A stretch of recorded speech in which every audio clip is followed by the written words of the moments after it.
31.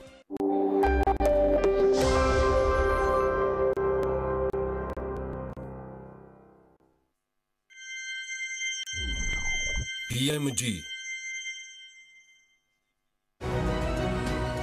დირსი მასშტაბური საცხოვრებელი კომპლექსი თბილისში. წარმოგიდგენთ.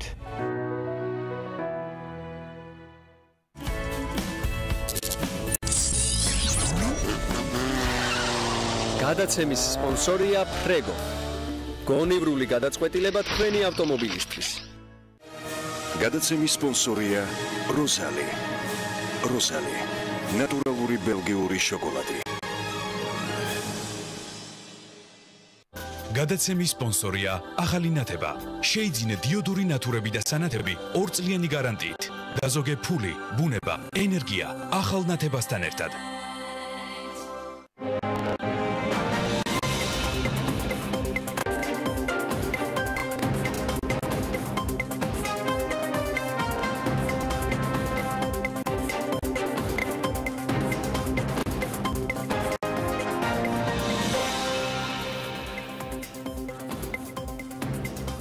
პროექტი Check-in Georgia სახელმწიფოს მხარდაჭერით გრძელდება. რა ღონისძიებებს გეგმავენ ორგანიზატორები, იქნება თუ არა 2018-ში სიახლეებით და როგორ უნდა გახდეს Check-in უფრო გლობალური. გიორგი ჩოგოვაძე უპასუხებს საქმის კურსის კითხვებს. მთავრობა ბიზნეს კავშირების ახალისების საპილოტო პროექტს იწყებს, რომელ ქართულ კომპანიებს ექნება მულტინაციონალურ კომპანიებთან კავშირების დამყარების საშუალება და საბოლოოდ რა მიზანს ემსახურება პროექტი. როგორ მიმდინარეობს სილამაზისა და ტატუ-სალონების შემოწმების პროცესი, დაჯერემებული კომპანიები და რეგულაციების შემდეგ მომსახურებაზე გაზრდილი ფასები. შუადღემშვიდობის საქმის კურსი იწყებს თქვენთვის პირდაპირ ეთერში მუშაობას, რომელსაც დავით ჯალაღონია და ბექა ვაციკაძე გაუწყობიან. მოგესალმებით, გვიყურებთ TV პირველზე და გვისმენთ ჩვენი პარტნიორი რადიოების თბილისის და ჰერეთის ეთერში FM 93-სა და 5-ზე, 102-სა და 8-ზე. საქართველოში მცირე და საშუალო ბიზნესის ხელშესაწყობად ბიზნეს კავშირების ახალისების საპილოტო პროექტი იწყება, რომელსაც სააგენტო აწარმოებს საქართველოში გაერთიანებული სამეფოს კარგი მმართველობის ფონდის მხარდაჭერით განახორციელებს. პროექტი შედგა იმისთვის, რომ მცირე და საშუალო ბიზნესის წარმომადგენლებმა დაამყარონ ბიზნეს კავშირების საქართველოში არსებულ მულტინაციონალურ კომპანიებთან მათთვის პროდუქციის და მომსახურების მიწოდების მიზნით. უფრო დეტალურად ამ ინიციატივაზე ეკონომიკის და მდგრადი განვითარების მინისტრის მოადგილე გიორგი ჩერქეზიშვილი ისაუბრებს. შუადღემშვიდობის ბატონო გიორგი, მადლობა გადაცემაში მონაწილეობისთვის. დასაწყისში რომ აღვიხსნათ პროექტის საპილოტო პროექტის მიზნები რა არის საბოლოოდ, რა უნდა მივიღოთ, როდესაც ეს პროექტი დასრულდება. მოგესალმებით, მივესალმებით თქვენს მაყურებელს. ძალიან დიდი მადლობა პირველ რიგში მოწვევისთვის და აი ამ თემის საზოგადოებისთვის უფრო დეტალურად გაცნობის შესაძლებლობისთვის. ეს არის საპილოტო პროგრამა, როგორც აღინიშნა თქვენს მიერ შესავალ ნაწილში, რომელსაც დიდი ბრიტანეთის კარგი მმართველობის ფონდის მხარდაჭერით და ტექნიკური დახმარებით აწარმოებს საქართველოში განახორციელებს. პირველ ეტაპზე, როგორც აღნიშნე, ეს არის საპილოტო პროგრამა და კვლევის და ასე ვთქვათ მაჩვენებლებიდან გამომდინარე შერჩეული იქნა სასტუმროებისა და რესტორნების მიმართულება, რადგანაც იცით თქვენ რომ საკმაოდ დიდი ზრდა აღნიშნულ ბიზნესში და ზოგადად ტურიზმის მიმართულებით და აქედან გამომდინარე საპილოტო პროგრამაში ჩაერთვება მულტინაციონალური კორპორაციები, რომლებიც წარმოდგენილი არიან საქართველოში როგორც საერთაშორისო ბრენდები, ასევე ამ პროგრამაში იქნება ჩართული ქართული მცირე და საშუალო ზომის მეწარმეები, რომლებიც ჩვენი ხელშეწყობით მოხდება მათი ურთიერთდაკავშირება და მათი რა ნიშნით შეარჩიეთ ეს ადგილობრივი მეწარმეები, ბატონ გიორგი? პირველ რიგში ჯერჯერობით ასე ვთქვათ თავიდან იყო როგორც ასე ვთქვათ აწარმოებს საქართველოს ბენეფიციარები, ასევე სხვა კომპანიები. ეს იყო უშუალოდ პროექტის მიმდინარეობის მსვლელობის დროს იქნება კიდევ ასე ვთქვათ ჩართული ამ პროცესში ძალიან ბევრი კომპანია. ძირითადად იქნა პირველ ეტაპზე გამოვლენილი იქნა უშუალოდ მულტინაციონალური კომპანიების ასე ვთქვათ შეწყდობის მენეჯერების და ამ კომპანიების ასე ვთქვათ მენეჯმენტის გამოკითხვა, სადაც დაფიქსირდა მათი საჭიროებები და შესაბამისად აი ამ 6 თვის განმავლობაში, როცა ეს პროექტი განხორციელდება, ამ პროექტში იქნება ჩართული ძალიან ბევრი ქართული კომპანია. რაც შეეხება მულტინაციონალურ კომპანიებს, რომელი კომპანიები არიან ამ პროექტში ჩართული და რა საჭიროებებზეა საუბარი, ანუ რამდენად სჭირდებათ მათ ქართული პროდუქტი და მომსახურება, რაიმე ტიპის კვლევა თუ უძღოდა წინ ამ საპილოტო პროექტის დაწყებას.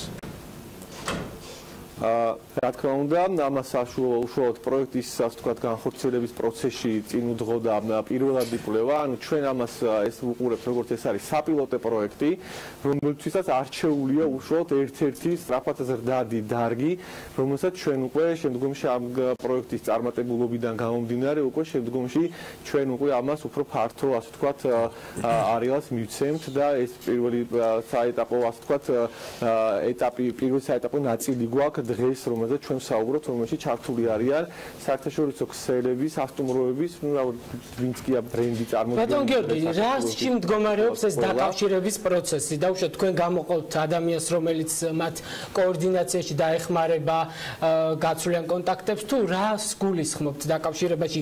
ისინი თქვენი დახმარების გარეშე ვერ ახერხებენ გასვლას თავიანთ სამომხმარებლო სეგმენტთან და იმ მომსახურების და პროდუქტის მიწოდებას, რასაც აწარმოებენ. მაგალითად სახით შემიძლია მოგიყვანოთ ის რამოდენიმე ხარვეზი რა ვთქვათ ნაკლებად განვითარებული ასე ვთქვათ მიმართულებები, რომლებიც ჩვენი ექსპერტების მიერ იქნა გამოვლენილი, მაგალითად ძალიან ასე ვთქვათ შედარებით სხვა მიმართულებებთან მიმართებაში მცირე და საშუალო მეწარმეებს არ აქვს საკმარისი რესურსები, თუნდაც იგივე მარკეტინგული ასე ვთქვათ საჭიროებების, თუნდაც იგივე საოპერაციო ნაწილში, მაგალითად წარმოების სტაბილურობის და ზრდადობის და გარკვეული ხარისხის სტანდარტების კუთხით. ამიტომ ეს იქნება ურთიერთ ასე ვთქვათ ორი მიმართულება, ერთის მხრივ ეს პროექტის ჯგუფი იმუშავებს როგორც ამ მულტინაციონალურ კომპანიებთან, ისე მცირე საწარმოებთან, მოხდება მათი საჭიროებების და მათი ასე ვთქვათ ურთიერთ ასე ვთქვათ გამოვლენა დეტალურად თუ როგორ უნდა მოხდეს მათ შორის ასე ვთქვათ აი ამ დაკავშირება და რა ხარისხის და რა მიმართულებებზე უნდა იქნას აქცენტი გაკეთებული. და ამის შემდგომ უკვე მოხდება მათ შორის ასე ვთქვათ აი ამ პლატფორმის აწყობა ასე ვთქვათ, რომელიც უკვე შეწყვილების მიმართებაში მათ უფრო მეტი შესაძლებლობა ექნებათ ამ მცირე და საშუალო მეწარმეებს, რომ მოხვდნენ აი ამ ჯგუფში, რომლებიც აკმაყოფილებენ ამ სტანდარტს. ბატონო გიორგი, ანუ მცირე კომპანიებს თქვათ უჭირთ მარკეტინგული ღონისძიებების დაგეგმა და ამაში თქვათ ფულადი რესურსის დახარჯვათ, მათ შორის როგორც ადამიანური და რაღაც დონეზე უჭირთ ასე ვთქვათ კომუნიკაცია, ანუ მარკეტინგულ ღონისძიებებსაც დაუგეგმავთ თუ მხოლოდ აი კომუნიკაციაში დაეხმარებით, ანუ რაიმე ტიპის ბიუჯეტი არის გამოყოფილი ეს არ არის ეს არ დიახ სწორად გავიგეთ თქვენი კითხვა, ეს არ ეხება უშუალოდ კონკრეტულად რაიმე მარკეტინგული სახის ღონისძიების დაკავშირებას, ეს ეხება კონკრეტულად ასე ვთქვათ აი ამ მცირე და საშუალო მეწარმეების ჯგუფის გამოვლენას, რომლებსაც ექნება გარკვეული სტანდარტის ასე ვთქვათ ჩამონათვალი მოთხოვნები, რასაც უნდა აკმაყოფილებდნენ, რომ მათ მიიღონ აი ამ საერთაშორისო ქსელებისგან კონტრაქტები. შესაბამისად, ჩვენ გავუკეთებთ ამის კოორდინირებას, ჩვენ გავუწევთ ამის ასე ვთქვათ აი ამ პროგრამის ფარგლებში, აი ამ საჭიროებების და კომუნიკაციის აწყობას და ასევე დაიდება სტრატეგია თუ როგორ უნდა განვითარდეს. თქვენ იცით, რომ არსებობს ძალიან სხვადასხვა ტიპის ტექნიკური მხარდაჭერის კომპონენტი, რომელიც თუნდაც იგივე აწარმოებს საქართველოს. დიახ, ეს უნდა მეკითხა, ბატონ გიორგი, ამ კომპანიების ჩამონათვალში ხო არ მოხდნენ ის ცალკე ნაწილად ის საწარმოებიც, რომლებიც დაფინანსდა აწარმოეს საქართველოს ფარგლებში, მე როგორც ვიცი, საპილოტო პროექტის ფარგლებში უკვე შერჩეული ყავთ კომპანიები, რომლებიც 15-მდე კომპანიაა, რომლებიც უნდა დაუკავშირდნენ. დიახ, საპილოტო პროექტის თუ შეიძლება უფრო დეტალებს მოვფერ მაგნაწილში, საპილოტო პროექტის ფარგლებში უბრალოდ აქ იყო გამოკითხვა იქნა ჩატარებული, რომელიც დღეს პრეზენტაციაზე ჩვენმა ექსპერტებმა აღნიშნეს, რომ როგორ მოახდინეს მათ იდენტიფიცირება სექტორის და როგორ მოახდინეს იდენტიფიცირება კომპანიების. ანუ დღეს არსებული ასე ვთქვათ მონაცემები ძირითადად ჯგუფი არის გამოყოფილი, ეს არის კვების ასე ვთქვათ მიმართულებით, ეს არის ავეჯის მიმართულება და ეს არის ტანსაცმლის და უნიფორმების, რომლებიც შესაძლებელია, რომ ჩვენ მოვახდინოთ მათთან ასე ვთქვათ ურთიერთ დაკავშირება და ამ სტანდარტების ურთიერთ გასვლა. ეს აწარმოეს საქართველოს პროგრამის ბენეფიციარებისთვის არის უფრო მეტად გამიზნული, ამიტომ გეკითხებით. არა მარტო აწარმოეს საქართველოს ბენეფიციარებისთვის, ეს ეხება ყველა კომპანიას, ვისაც აქვს ამის შესაძლებლობა და ამის საშუალება და ზუსტადად ჩვენ აი მომდევნო 6 თვის განმავლობაში, როცა პროექტის განხორციელების პერიოდი იქნება, აქ იქნება საშუალება, რომ ყველა კომპანიასთან მოხდეს კომუნიკაცია, ვისაც ამისი ასე ვთქვათ, უბრალოდ ჩვენ ამ პერიოდში წინა პერიოდში, წინა მოსამზადებელ პერიოდში მოხდა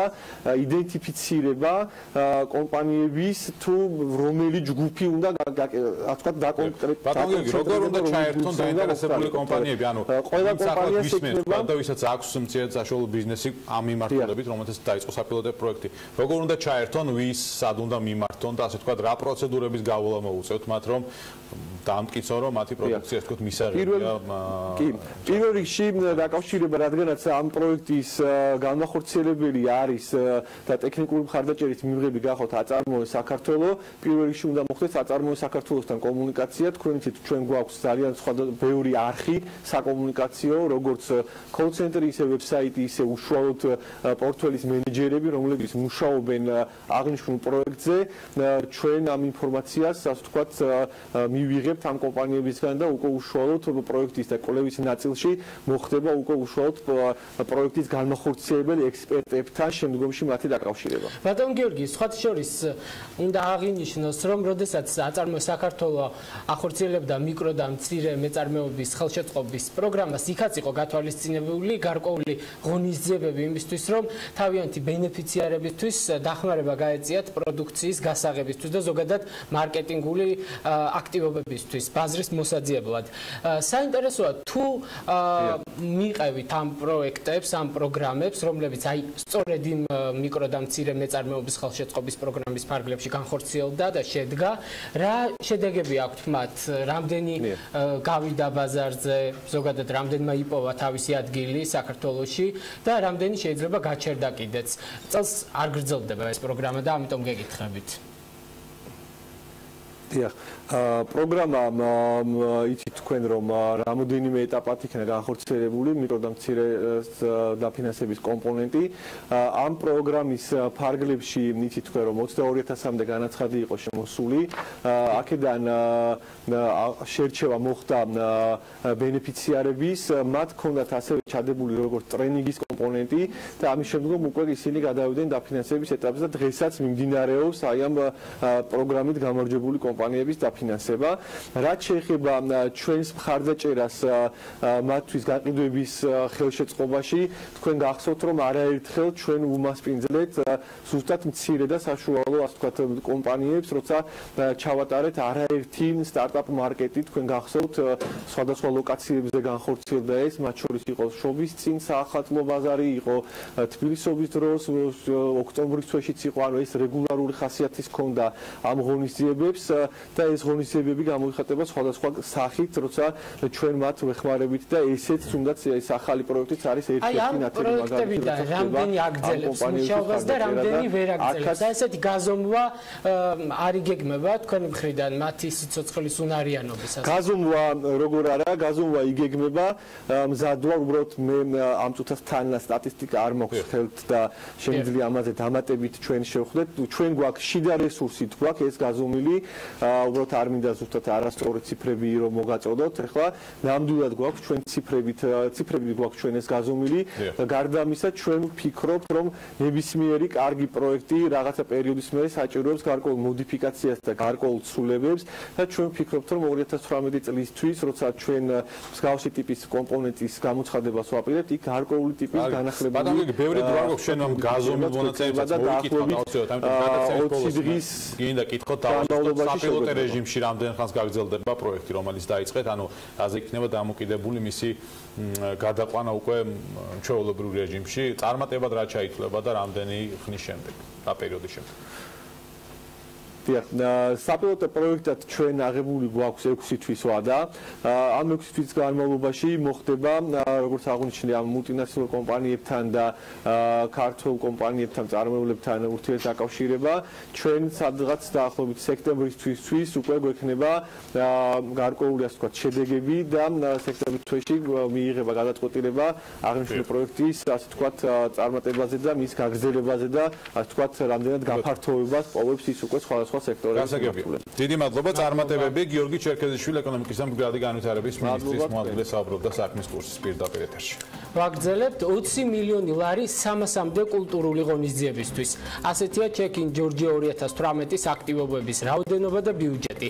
პროექტის პრეზენტაცია გუშინ პირველმა ვიცე-პრემიერმა დიმიტრი კუმსიშვილმა გამართა, სადაც ითქვა, რომ ამ თანხის მნიშვნელოვანი ნაწილი დაიხარჯება იმ ღონისძიებებზე, რომლებშიც ქართველი შემსრულებლები მიიღებენ მონაწილეობას. გუშინვე გახდა ცნობილი, რომ 20 მილიონი ლარიდან 13 მილიონს შეფასე ბლექსი არენა განკარგავს, 800,000 ლარამდე პროექტის მარკეტინგული აქტივობებისთვის დაიხარჯება, ხოლო 5 მილიონს ტურიზმის ეროვნული ადმინისტრაცია განკარგავს. რამდენიმე წუთში თავად ადმინისტრაციის ხელმძღვანელი გიორგი ჩოგოვაძე უპასუხებს ჩვენს კითხვებს, მანამდე კი თელარა გელანტია შემოგვიერთდება პირდაპირ ეთერში თავისი აქცენტებით, რომელიც ესწრებოდა ამ პრეზენტაციას. თელარა, მოგესალმებით გის. მოგესალმებით, რადგან ტურიზმის ეროვნული ადმინისტრაციის ხელმძღვანელია ჩვენი სტუმარი სიახლეებზე და ქართული შემსრულებლების მონაწილეობით დაგეგმილ კულტურულ ღონისძიებებზე დარწმუნებული ვარ, ცლად ისაუბრებთ, ამიტომ მე აქცენტ უფრო იმაზე გავაკეთებ, რაც პირადად გიორგი ჩოგოვაძის დისკრეციას არც წელს წარმოადგენს. სუბიექტივიზმში და სამეგრელოს ლობიზმში იმედი არ ჩამეთვლება, რომ დავინტერესდით რა ღონისძიებების გამართვას აპირებს მთავრობა წელს ანაკლიაში, რადგან რამდენადაც ცნობილია და ეს გუშინ დიმიტრი კუმსიშვილმაც ეკონომიკის მინისტრმა დაადასტურა ბიუჯეტიდან ფინანსური მხარდაჭერის იმედი ჯემფესს და მის ამფუძნებელს წელს არ უნდა ჰქონდეს. განსხვავებით 2017 წლისგან, როცა ჩეკინ ჯორჯიას ფარგლებში ჯემფესისთვის ჯერ 2 მილიონი ლარი გამოყო მთავრობამ, შემდეგ კი კიდევ 2 მილიონი ლარი დაუმატა ბიუჯეტიდან. თუმცა ცნობილია, ვიცით, რომ გიორგი სიგვა ანაკლიაში ჯემფესტის ჩატარებას მთავრობის ფინანსური მხარდაჭერის გარეშეც აპირებს და საკმაოდ თავდაჯერებულად გამოიყურება, როგორც ინტერვიუებიდან ჩანს. დიახ, ასე ჩანს. პრინციპში რაც მეტი აქტივობა იქნება ანაკლიაში, რომელიც ჯერ ახალგაზრდა კურორტია, მით უკეთესი ამ რეგიონისთვის, მაგრამ ალბათ კოორდინაცია ორივე მხარეს დასჭირდება ერთმანეთთან. მოკლედ, დღევანდელი მოცემულობით 9-12 აგვისტოს ანაკლიაში ჯემფესტი გაიმართება გიორგი სიგუას ორგანიზატორობით, თავის მხრივ კი მთავრობა 2018 წელს ანაკლიის ზაფხული სეზონს გარდამავალ პერიოდად აცხადებს და ანონსებს 3 ან 5 წლიანი მხარდაჭერის პროგრამას ანაკლიის ტურისტული განვითარებისთვის. ხოლო წელს ანაკლიაში კულტურულ აქტივობებს ორგანიზებას ეკონომიკის სამინისტროსადმი დაქვემდებარებული კომპანია ბლექსი არენა გაუწევს. გვექნება 3 ან 2 მოკლე შაბათ-კვირა, როდესაც გვექნება ძალიან მნიშვნელოვანი ღონისძიებები, ერთი გრძელი შაბათ-კვირა, ესე დავარქვათ, რომელიც იქნება 4 დღიანი ფესტივალი, თუმცა ამის შემდგომ ჩვენ უკვე გამოვაცხადებთ 3 ან 5 წლიან მხარდაჭერის პროგრამას იმისათვის, რომ ფესტივალი, რომელიც შემდგომში ჩამოყალიბდება უკვე ანაკლიის მიმართულებით იყოს მდგრადი და შესაბამისად ის მსოფლიო რუკაზე დამკვიდრდეს როგორც წარმატებული და ასე ვთქვათ საქართველოს წარმომჩენი ფესტივალი. ანაკლია ასოცირდება ელექტრონულ ფესტივალებთან, ელექტრონულ მუსიკასთან. ამიტომ ჩვენს ვეცადეთ, რომ ეს ფორმატი ნამდვილად არ შეგვეცვალა ამ კურორტისთვის. წელსაც ვუმასპინძლებთ ელექტრონული მუსიკის მოყვარულებს, ასევე როგორც ბატონმა მინისტრმა თქვა, იქნება ძალიან საინტერესო ინოვაციური ბუტკემპები და რაც ყველაზე მნიშვნელოვანია, სახელმწიფო ხელშეუწყობს ჯანსაღი ცხოვრების წესის ხელშეწყობას. სამართლიანობისთვის უნდა ითქვას, რომ საერთაშორისო მედიის ყურადღების მიქცევა ჯემფესტმაც მოახერხა ბოლო 2 წლის განმავლობაში. ნახოთ რა გამოუვა მთავრობას და თავის მხრივ რა გამოუვა გიორგი სიგუას ანაკლიაში საბიუჯეტო სუბსიდიის გარეშე. გუშინ ეკონომიკის მინისტრს ასევე ვკითხეთ, როგორ ფიქრობს, არ აღმოჩნდა ჯემფესტი წარმატებული და მდგრადი ფესტივალი.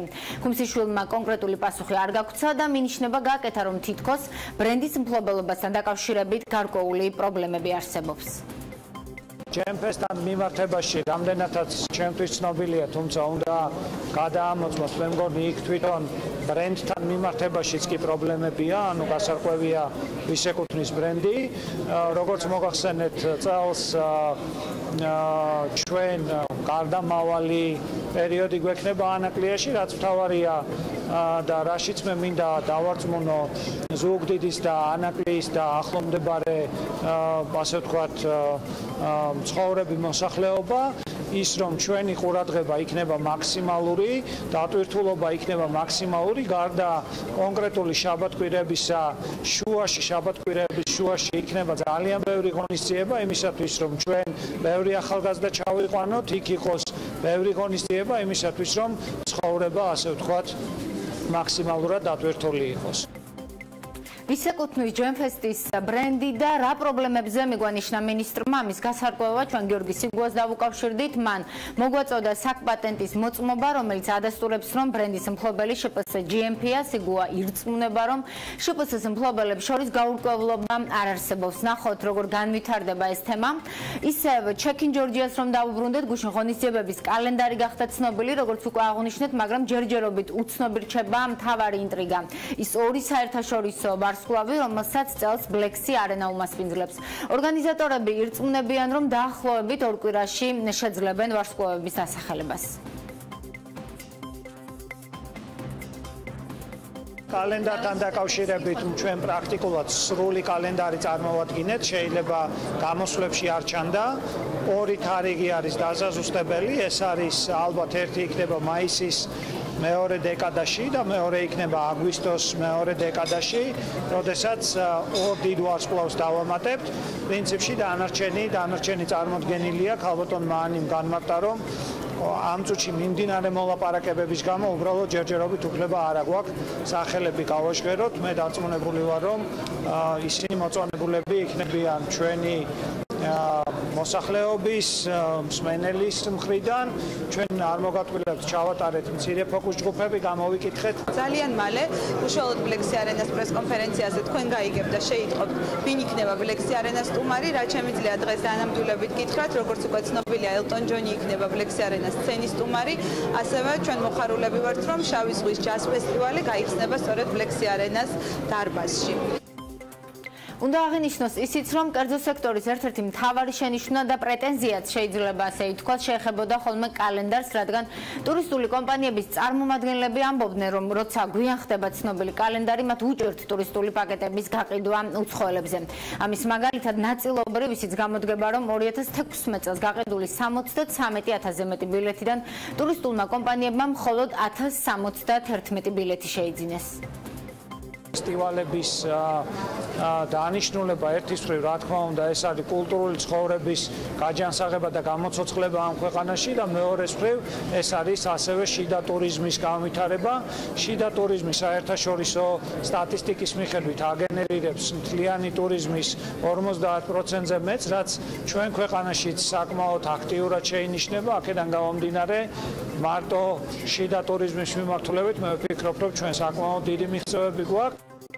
რომ შევაჯამოთ შიდა ტურიზმის მიმართულებით მიღწევები ერთია, ასევე სხვა საკითხია ქართული შემსრულებლების და პრომოუტერების მხარდაჭერა ბიუჯეტიდან და ასე ვთქვათ მათი სუბსიდირება, მაგრამ თავად კითხვა ჩემთვის პირადად მაინც რჩება ის, თუ რამდენად ასრულებს ეს პროექტი მიზანს, რომელიც ოფიციალურ ვებგვერდზე ასე ვთქვათ ასე აქვთ ჩამოყალიბებული, რომ ჩეკინ ჯორჯიას განხორციელების მიზანია წლის განმავლობაში ჩვენი ქვეყნის კულტურულ ცენტრად ქცევა და დიდი რაოდენობით ტურისტის მოზიდვა. ისევ რიცხვები რომ მოვიშოლიოთ 2016 წლის ჩეკინ ჯორჯიას ფარგლებში გამართულ 3 მთავარ კონცერტზე ინტერნეტის საშუალებით სულ 46596 ბილეთი გაიყიდა, საიდანაც მხოლოდ 2958 ბილეთი შეიძინეს უცხოეთიდან. ნახოთ რა შედეგები გვექნება წლევანდელ ჩეკინ ჯორჯიაზე.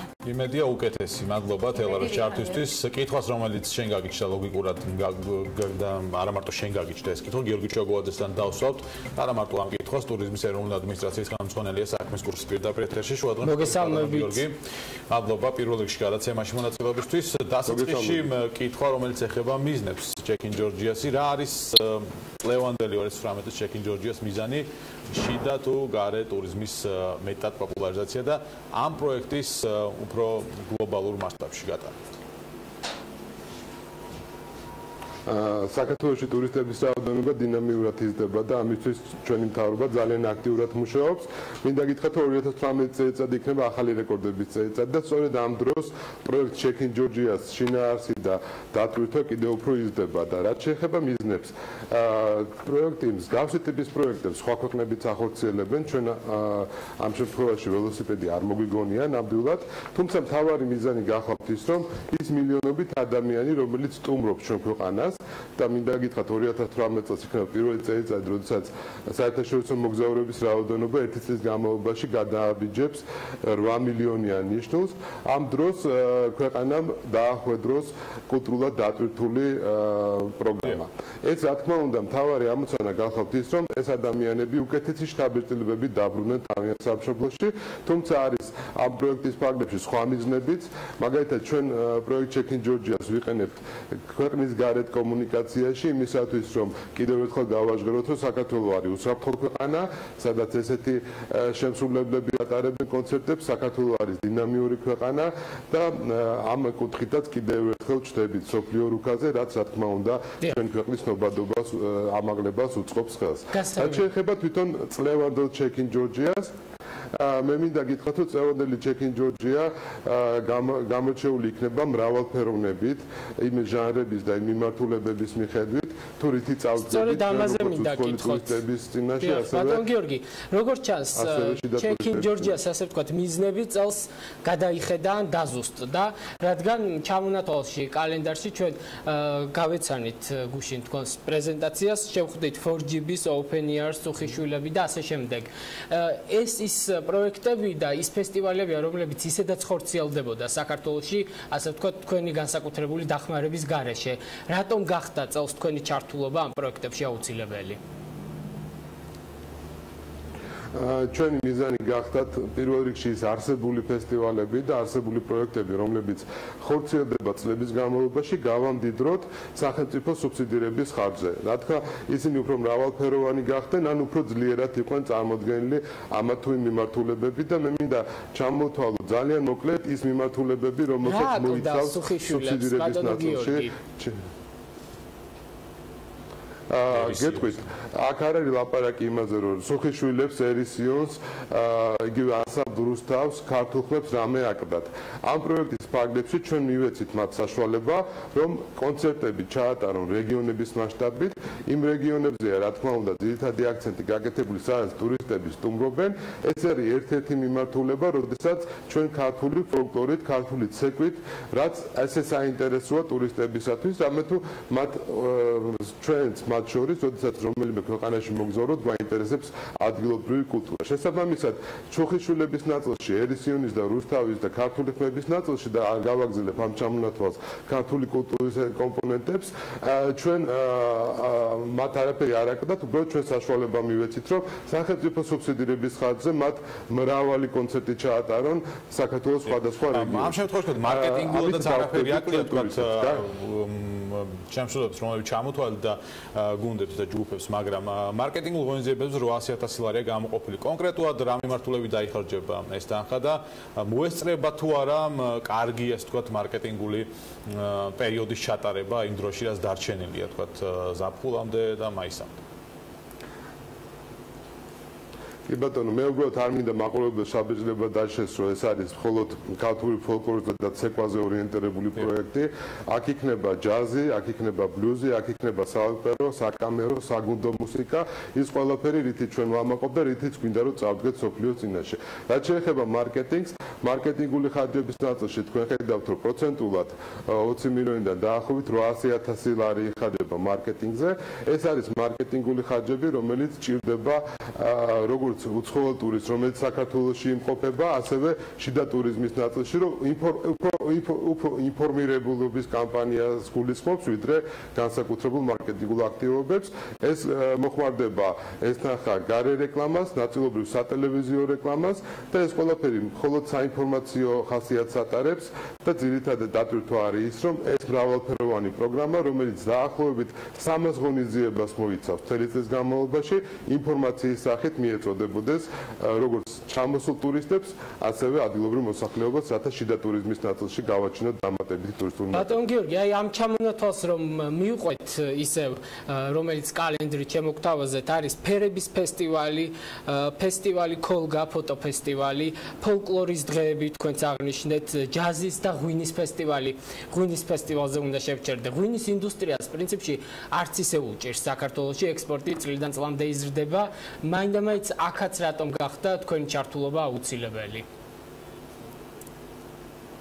ღვინო არ არის მთავარი კომპონენტი ამ ფესტივალის, უბრალოდ ეს ფესტივალის ეს ფორმატი გულისხმობს, რომ სახელში, სახელწოდებაში ამოტანილია თემატიკა ღვინის სახით, თუმცა კლასიკური გაგებით ეს არის ჯაზის ფესტივალი, რომელიც კახეთში გაიმართა შარშანაც და წელსაც გაიმართება და რა თქმა უნდა ეს არის ფესტივალი, რომელშიც ღვინის კომპონენტი წარმოჩენილია როგორც სახელში, ასევე თვითონ ფორმატში. თუმცა შინაარსობრივად ეს არის ჩვეულებრივად ჯაზური მუსიკის ფესტივალი, თუმცა ღვინის ნაწილზე მინდა გითხრათ, რომ ღვინო არის და დარჩება ჩვენ ქვეყანის საიმიჯო სურათის ერთ-ერთი მთავარი შემადგენელი ნაწილი, განსაკუთრებით მას შემდეგ, რაც 2017 წლის ბოლოს უკვე სამეცნიერო საზოგადოებამ დაადასტურა, რომ ღვინის სამშობლო საქართველოა და ჩვენ კიდევ უფრო დიდ აქცენტებს გავაკეთებთ საზღვარგარეთ, საერთაშორისო კომუნიკაციების დროს, რომ ეს არის ქვეყანა არის ღვინის სამშობლო და ეს არის ერთ-ერთი მთავარი მიზეზი. გასაგებია, სხვათაშორის ჯაზის და ღვინის ფესტივალი გუშინ ჩვენმა ერთ-ერთმა თანამშრომლმა საინტერესო წაიკითხა ჭამის და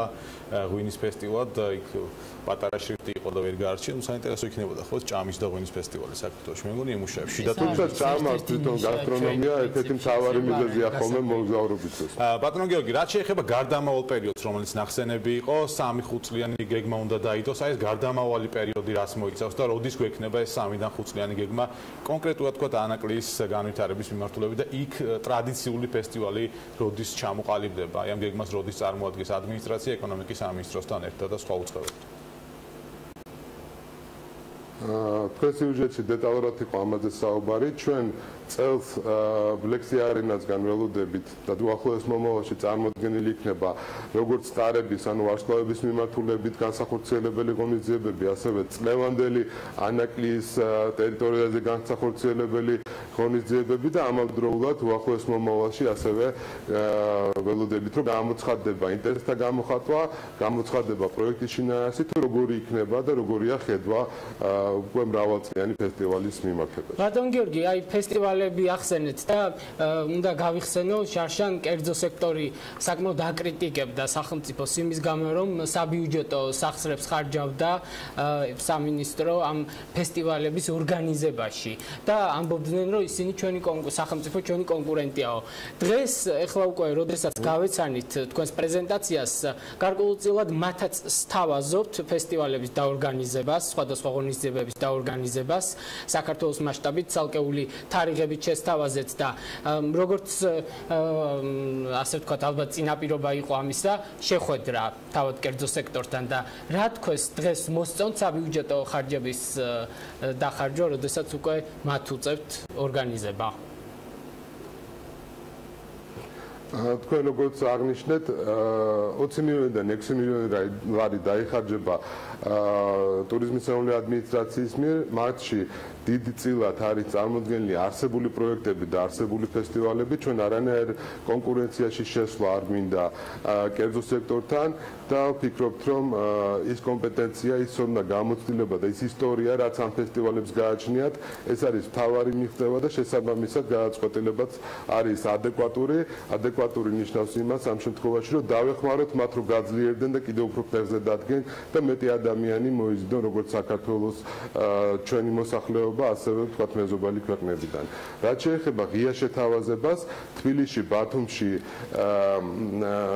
ბათუმში და ანაკლიას ბლექსი არენაზე, ეს არის ის 3 ლოკაცია, რომელიც განსაზღვრულია და ქართულ პროდიუსერებს უკვე საშუალება აქვთ მიიღონ მონაწილეობა ამ კონკურსში. ეს არის გამოცხადებული ინტერესთა გამოხატვა, შესაბამისად ამ ნაწილშიც ახალი ახალი პროექტების ნაწილში სახელმწიფო არ იქნება ორგანიზატორი ამ ღონისძიებების, არამედ არის შეთავაზება, რომ დარბაზი, აპარატურა და მინი მარკეტინგული კამპანია დაახლოებით 7000 ლარიანი მარკეტინგული კამპანია თითო ღონისძიებაზე, რომლებიც გაიმარჯვებენ კონკურსში და დაფინანსდებიან ამ კუთხით. ეს ყველაფერი ისევ და ისევ არის გაკეთებული, რომ ქართულ პროდიუსერებს და ქართულ პროექტებს კონდეთ საშუალება მიიღონ მონაწილეობა. ამ მიმართულებით დაახლოებით აი ამ სამი დარბაზის მიმართულებით წელიწადის განმავლობაში დაახლოებით 800,000 ლარია. ისე ანაკლიაზე რას ფიქრობთ, ბატონ გიორგი, როგორ ფიქრობთ, გიორგი სიგუას ეს ჯემფესტი რომ არ ჩაეტარებინა, ასევე მარტივად დააწყობდა სახელმწიფო 3 და 5 წლიან გეგმებს ფესტივალებთან დაკავშირებით, თუ უკვე გაყვავილ გზაზე შეიძლება შეცდომებით, მაგრამ უფრო მარტივია გარკვეული გეგმების დასახვა.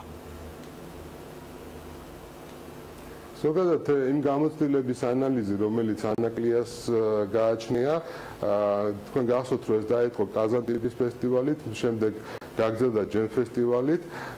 ჩვენი ხედვა ამ შემთხვევაში სახელმწიფოს ხედვა ყოველთვის იყო, რომ ყოფილიყო ფესტივალი, რამე თუ ეს იქნებოდა ერთ-ერთი მთავარი მიზეზი ამ რეგიონის და კონკრეტულად იმ ტერიტორიის განვითარების. შესაბამისად, არანაირი კონცეპტუალური ცვლილება იქ არ იქნება, შინაარსი დარჩება ისევ ის, რომ ამ ტერიტორიაზე ყოველწლიურად ტარდებოდეს მნიშვნელოვანი მაგრამ გიორგი სიგუას გარეშე იმისათვის თუმცა სიგუა აპირებს ხო ჩატარებას თუმცა სიგუა აპირებს და აფხაზეთში აპირებს თუ თქვენ არ ჩვენი ინფორმაციით და ემთხვევა თარიღები სხვა ღონისძიებები აქ არ არის საშუალების მიცემა არ მიცემაზე ლაპარაკი ჩვენი ინფორმაციით გიორგი სიგუას რამდენადაც ჩვენთვის ცნობილია არ მიუმართავს ეკონომიკის სამინისტროსთვის ანუ იმ ტერიტორიის მფლობელისათვის ამ ტერიტორიის არენდით ან სხვა ტიპით გადაცემასთან დაკავშირებით შესაბამისად არანაირ კონფლიქტზე და არანაირ დაპირისპირებაზე ანუ გადაწყვეტილება არ არის ხო მიღებული მიმართვის შემთხვევაში აპირებს ჩატარებას de facto მთავრობას შეიძლება მიმართა ბატონ გიორგი მადლობა რომ ხართ იყავით საქმის კურსის პირდაპირ ეთერში ჩვენ გავაგრძელებთ ასე ვთქვათ ამ თემებზე მუშაობას რეკლამაზე უნდა გავიდეთ და გიბრუნდებით რამდენიმე წუთში საინტერესო თემებით დროებით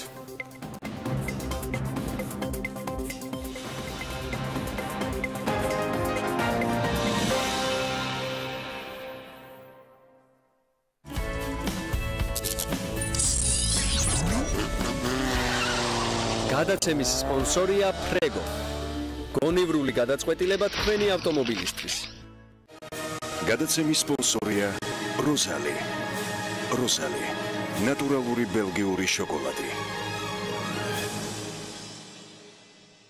გადაცემის სპონსორია ახალი ნათება. შეიძინე დიოდური ნათურები და სანათები 2 წლიანი გარანტიით. დაზოგე ფული, ბუნება, ენერგია ახალ ნათებასთან ერთად. გადაცემის სპონსორია დირსი, მასშტაბური საცხოვრებელი კომპლექსი თბილისში.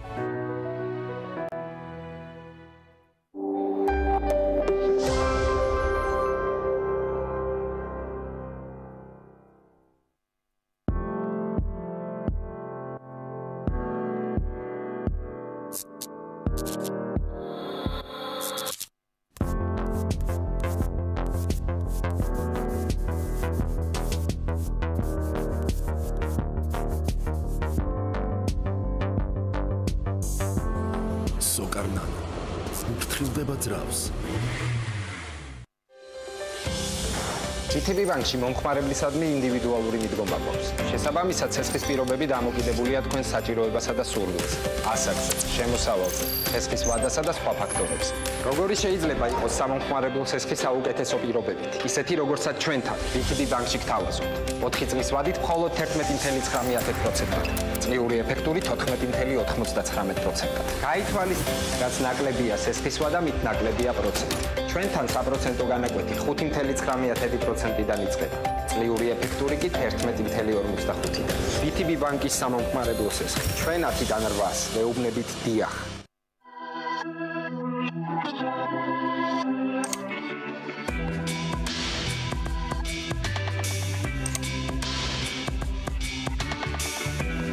ახალი ნათება წარმოგიდგენთ მსოფლიოს საუკეთესო ბრენდების უახლეს კოლექციებს. განათება, ავეჯი, აქსესუარები. ახალი ნათება, ფორუმი, გოძიე, ყველაფერი ერთ სივრცეში. თბილისი სერვისი. აღმაშენებლის ხეივანი მე-12 კილომეტრი. შენ რომელ კოკა-კოლას ირჩევ? კლასიკურს თუ შაქრის გარეშე? როცა ფული გჭირდებათ, რისთვის თქვენ უკეთიცით, თქვენ გჭირდებათ ის ახლავე. მიიღეთ 15000 ლარამდე თანხა პირველივე ჯერზე სასურველი მიზნობრიობით, ოჯახური თუ პირადი მოხმარებისთვის, ან სხვა სესხების გადასაფარად. შეავსეთ ონლაინ განაცხადი, ეწვიეთ Swiss Capital-ის ნებისმიერ ფილიალს, ან დაგვიკავშირდით ნომერზე PIPKI 3030. სესხი პლუსი Swiss Capital-ისგან. შენი საიმედო მეგობარი, PIPKI 3030.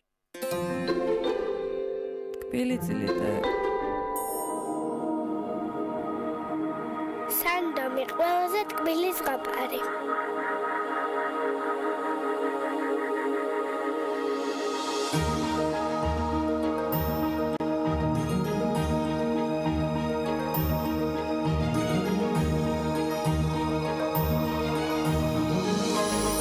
ზღაპრულად გემრიელი სანდომის ვაფლი. დეველოპერული სამშენებლო კომპანია Green Construction წარმოგიდგენთ Mandarin Garden ბათუმი ზღვიდან 800 მეტრში ეკოლოგიურად სუფთა კომფორტული ხარისხიანი საზაფხულო ვერანდით დახურული ავტოსადგომით საკუთარი 120 კვადრატული ეზოთი და რაც მთავარია მყუდრო გარემო მოქმედებს უპროცენტო შიდა 24 თვიანი განმადება დამატებითი ინფორმაციისთვის დაგვიკავშირდით 558 9908 მისამართი ბათუმი გამსახურდიას 28 წილადი 30 შეიძლება ამბობენ, რომ ყვავილი ყველა ქალს არ უყვარს, მაგრამ როდესაც ჩუქნი ამელის თაიგულს, ურთიერთობა განსაკუთრებული ხდება. ყვავილების მაღაზია ამელი.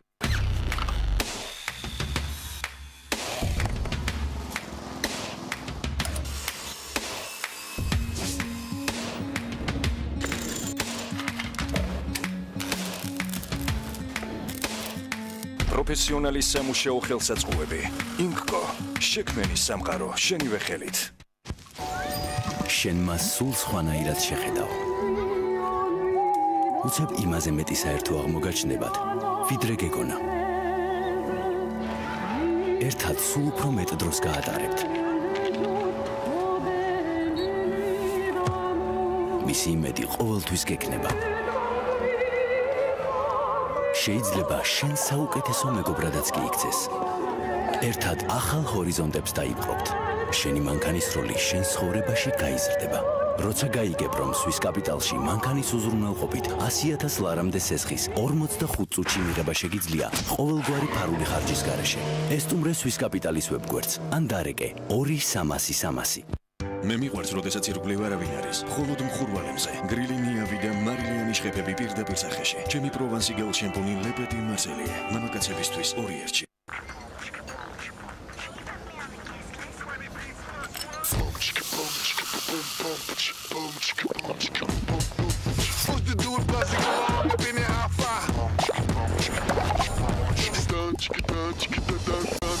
Hey boy, taste the feeling, move boy. You put the clock on you boy. You can't miss my friend, get knocked down, get up again. Hey boy, taste the feeling, move boy. You put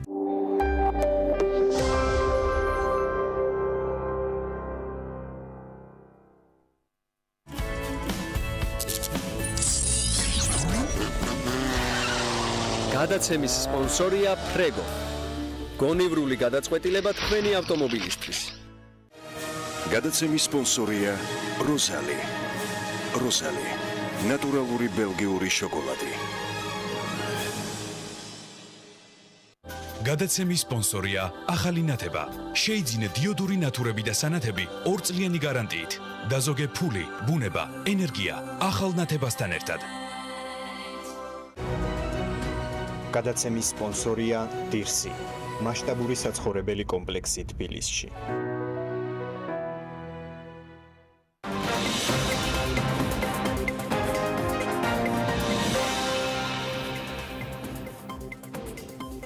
განაგრძელთ ტელეპიროლის და რადიოების თბილისის და ჰერეთის პირდაპირ ეთერში მუშაობას. კომპანია e-space, რომელიც ქვეყანაში ელექტრომობილების ქსელს ქმნის 2017 წლის განმავლობაში ელექტრომობილების დამტენების მიერ მოხმარებული კილოვატებისა და ქსელში განხორციელებული დატონების სტატისტიკას აქვეყნებს. ბოლო მონაცემებით e-space-ის ქსელში ჩართული დამტენების რაოდენობამ 40 მიაღწია. კომპანია აცხადებს, რომ შედეგად 41 ტონაზე მეტი CO2 არ გავრცელდა ატმოსფეროში 2017 წელს. სულხან გვალია კომპანიის ხელმძღვანელი გვერდება პირდაპირ ეთერში, რომელთანაც მერის ინიციატივაზეც ვისაუბრებთ.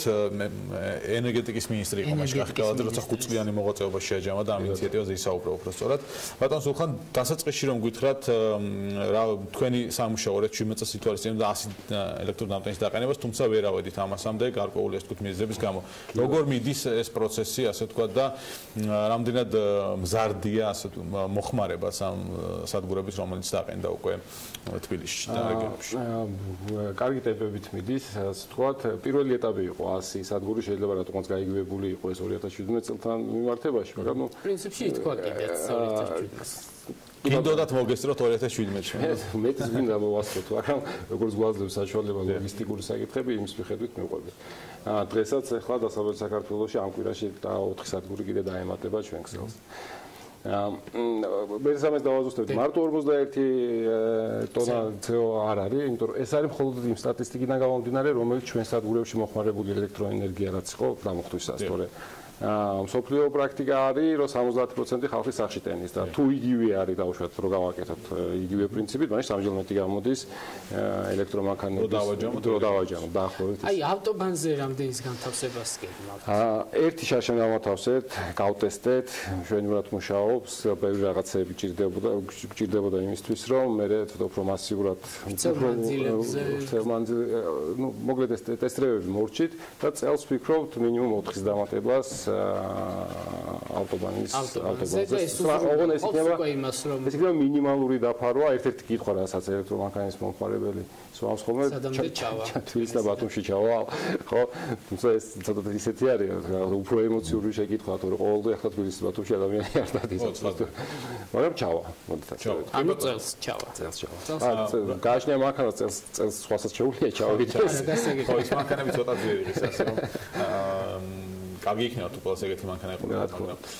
მინდა გითხოთ თანამშრომლობა თავად კომპანიებთან, ბიზნესთან არის თუ არა, ანუ ასე ვთქვათ, რამე წინსვლა 2017 წლის ბოლოსკენ 2018 დასაწყისში არის კომპანიები, რომლებიც თანამშრომლობენ და აქტიურად ვიყენებენ თქვენს სერვისებს. რა ხდება წელს შეთავაზებების კუთხით ხო არ გიგმოთ? ესე იგი, შაშრო დავიწყეთ, ვისთანაც მივედით, მოდით ასე ვთქვათ, ну პრაქტიკულად 99%-იანი დასტური ქოდა ყველასგან თანამშრომლობაზე. ჩვენი პარტნიორია M კვადრატი, სოკარი სწრაფდამტენებში კიდე უფრო მნიშვნელოვანი ჩვენი პარტნიორი გახდა, ვისოლი, გალფი, ეს არის ქსელები, გალერეა თბილისი აღარ ჩამოვთეთ, დაახლოებით 30 კომპანია არის. და რასაც ვამჩნევთ ბოლო 4-5 თვის განმავლობაში აქტიურობა ჩვენი რა თქმა უნდა ისე გრძელდება, მაგრამ აქტიურობა საპირისპიროდაც არის, ანუ კომპანიები თვითონ მომართავენ თანამშრომლობაზე. აი ახლა მაგალითად დღეს დააყენეს თვარწები ჭყოროწყუში, იქიდან მოგმართეს ნამდვილად არ დავსვათ, საინტერესოა. აი ელექტროენერგიის ხარჯი წლიური რა არის? შარშან იყო 50 კილოვატი მთლიანად გამოყენებული, ეს ჩვენი სტატისტიკის მიხედვით და ყოველ თვე, უკვე აი ბოლო 2 თვესაც ბოლო 3 თვე 10, 11, 12 მზარდი არის ასევე. და ის მომსახურება უფასოდ რამდენ ხანს შეიძლება? ჩვენ გამოცხადეთ 2018 წლის ბოლომდე ასევე ეს იქნება უფასო. ამას ვახცევთ ჩვენი პარტნიორი კომპანიებთან თანამშრომლობით, ყველასთან, ყველა ამაში გვიდგას, მათ შორის.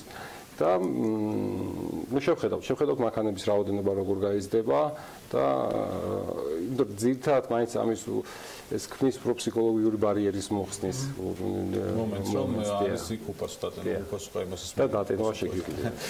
რაც შეეხება ასე ვთქვათ დეველოპერულ ნაწილში, ინიციატივა რომელიც ვახსენეთ 5 ბინაზე იყო ერთი ხუთ ავტოსადგომზე იყო ერთი ელექტროდამტენი. ამ მიმართულებით აი ამისი ახლაები თუ არის. ესე იგი ორი გამოწვევა გვაქვს დღეს და ერთი არის ავტობანზე, რომელიც უკვე ისეთ სტუდენტებად ძალიან ბევრი ხალხი აქვს უკვე დეველოპერულ სექტორში. დამტენი რო დააკენო და მოხმარებელი არ ყავდეს, ისეთი ხო, ანუ ორფრივი უნდა იყოს ეს. იყოს მაინც პრინციპზე არ ვარ. ხო.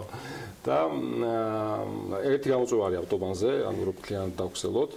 სწრაფი დამტენებით, რომ ადამიანს შეეძლოს რომ დიდ მანძილზე კომფორტულად გადაადგილების საშუალება ჰქონდეს და მეორე გამოწვევა რაც გვაქვს ეს არის კორპუსებში სადაც ადამიანი ცხოვრობს იმას მიეცეს საშუალება რომ სახლში რომ მივა შეძლოს როგორც მოდულურ სტენის მანქანა დატოვოს რა კორპუსებში შეიძლება ორ ნაწილად გაყო, სადაც არის პარკინგი, სადაც არ არის პარკინგი. სადაც არის პარკინგი, პრაქტიკულად უკვე ეს სოლუშენი გადაწყვეტილება უკვე დასრულებული გვაქვს. დიდი ალბათობით აი მარტის თვეში ჩვენ მას განვახორციელებთ და მაგის შესახებ კიდე დამატებით. სადაც არ არის პარკინგი? აი სადაც პარკინგია, მაგრამ სადაც არ არის? არც იქ არ არის ესეთი პარტია. სადაც ამიტომ ასე კერძო სექტორთან ამას მოვთელავთ კარგად. არწმუნებული ვარ რომ ეს წინ კარგად წაიწევს და მე უკვე სადაც პარკინგი არ არის, მანდ უკვე მუნიციპალიტეტთან ერთად რომ მიწა მუნიციპალიტეტის არის და იქ უკვე სხვა ტექნიკური სოლუშენი იქნება. ანუ შინაარსობრივად როგორ შეიძლება ჩაჯდეს ეს ჯამში მე საკომუნიკაციო ნაწილში თქვენ ძენთ რომ გარკვეული შეფერხებები გექმნებათ მაინც როდესაც ელექტროენერგიის მიწოდებაზე ვისთან გაქვთ უფრო მეტი რეჟიმი არის მოდით ასე ვთქვათ ყველა კომპანიაში არის თავისი ტექნიკური დირექტორი ასე თავისი ტექნიკური დირექტორი თავისი სამსახურები რომელსაც აქვს თავისი პროცედურა რომ რაღაც რო გააკეთონ განსაკუთრების მიღების შემდეგ პროცედურებში მაინც ერთი კვირა 10 დღე ორი კვირა ჭირდებათ ხოლმე და ერთის რო ახსენეთ რომ თქვა დაამონტაჟდა და არავინ გამოიყენოს ხო ცუდია მაგრამ მეორე მხარეს აქვს თუ არ დაამონტაჟდა არ იქნება ინფრასტრუქტურა მანქანას არავინ ეს თუ შემოიყვანს როცა ჩვენ ამას ვიწყებდით მანქანა არ არის რაჯერდობათ რატო აკეთებთო და ზუსტად იგივეო ქადვის დაგვერდს თუ არ გააკეთებ ინფრასტრუქტურას ისე ხო დღეს მანქანების რაოდენობა მზარდია პრინციპში რაღაც დონეზე ვართ მისულე მაგრამ აი რა რაოდენობას უნდა მიაღწიოს რომ ჩვენ თქვათ რომ რეალურად რესურსს ვქავთ და გარემოს ნაკლებ ზიანს ვაკეთებთ დაახლოებით რა რაოდენობის მანქანა უნდა იყოს საქართველოში ეს როცა გარემოზე ვსაუბრობთ ეგ არა მარტო სრულ ელექტრომანქანას ეხება, არამედ ჰიბრიდებსაც ეხება, რადგან ჩვენთან მაინც მანქანების უმეტესობა არის მეორადი, ძველი, მოდით ასე ვთქვათ. დიდ ზიანს აყენებს მათი გამომგუფის საშინელება. და ჰიბრიდებით და ელექტრომანქანას მნიშვნელოვნად ხვის და მე ვფიქრობ, რომ 20-30% ამ ძველი პარკის გამოცვის, ანუ რაც არის ძველი მანქანების პარკის, უკვე არსებიძე ქალაქში გავრცელებას მინიმუმ სულ არის. მოგცემ შედეგს მოგცემს, დიახ. წარმატებები, სულხან გვალი იყო ჩვენი სტუმარი, მადლობა მას და წარმატებები Space. როგორ მიმდინარეობს სილამაზისა და ტატუსალონების შემოწმების პროცესი, რომელიც 2016 წლიდან დაიწყო, ამ დრომდე თბილისში 13 სილამაზის სალონია დაჯერემებული ჰიგიენური და სანიტარული მიმართულებით რეგულაციების შემოღებით სახელმწიფო დაავადებების პრევენციას ახდენს, მეორე მხრივ კი ბიზნესი ძვირად გაძვირებულ მომსახურებაზე საუბრობს. დაუმრეგისტრირების გამო სილამაზის სალონებს 500 ლარიანი ჯარიმის გადახდა უწევთ და რეგისტრაცია ყოველ წელს ახლიდან უნდა გაიარო. 10 ჯერ ნაკლებია ჯარიმები ჰიგიენური პირობების დარღვევის აღმოჩენის შემთხვევაში. ნახეთ ჩვენი სიუჟეტი, გიტოვებთ ამ სიუჟეტს და გემშვიდობებით. მადლობა რომ გვიყურეთ და გვისმინეთ. საღამოს შევხვდებით 11:25 წუთს. დროებით. სუფთა ინსტრუმენტები ინახება ცალკე სხვა საგნებისგან.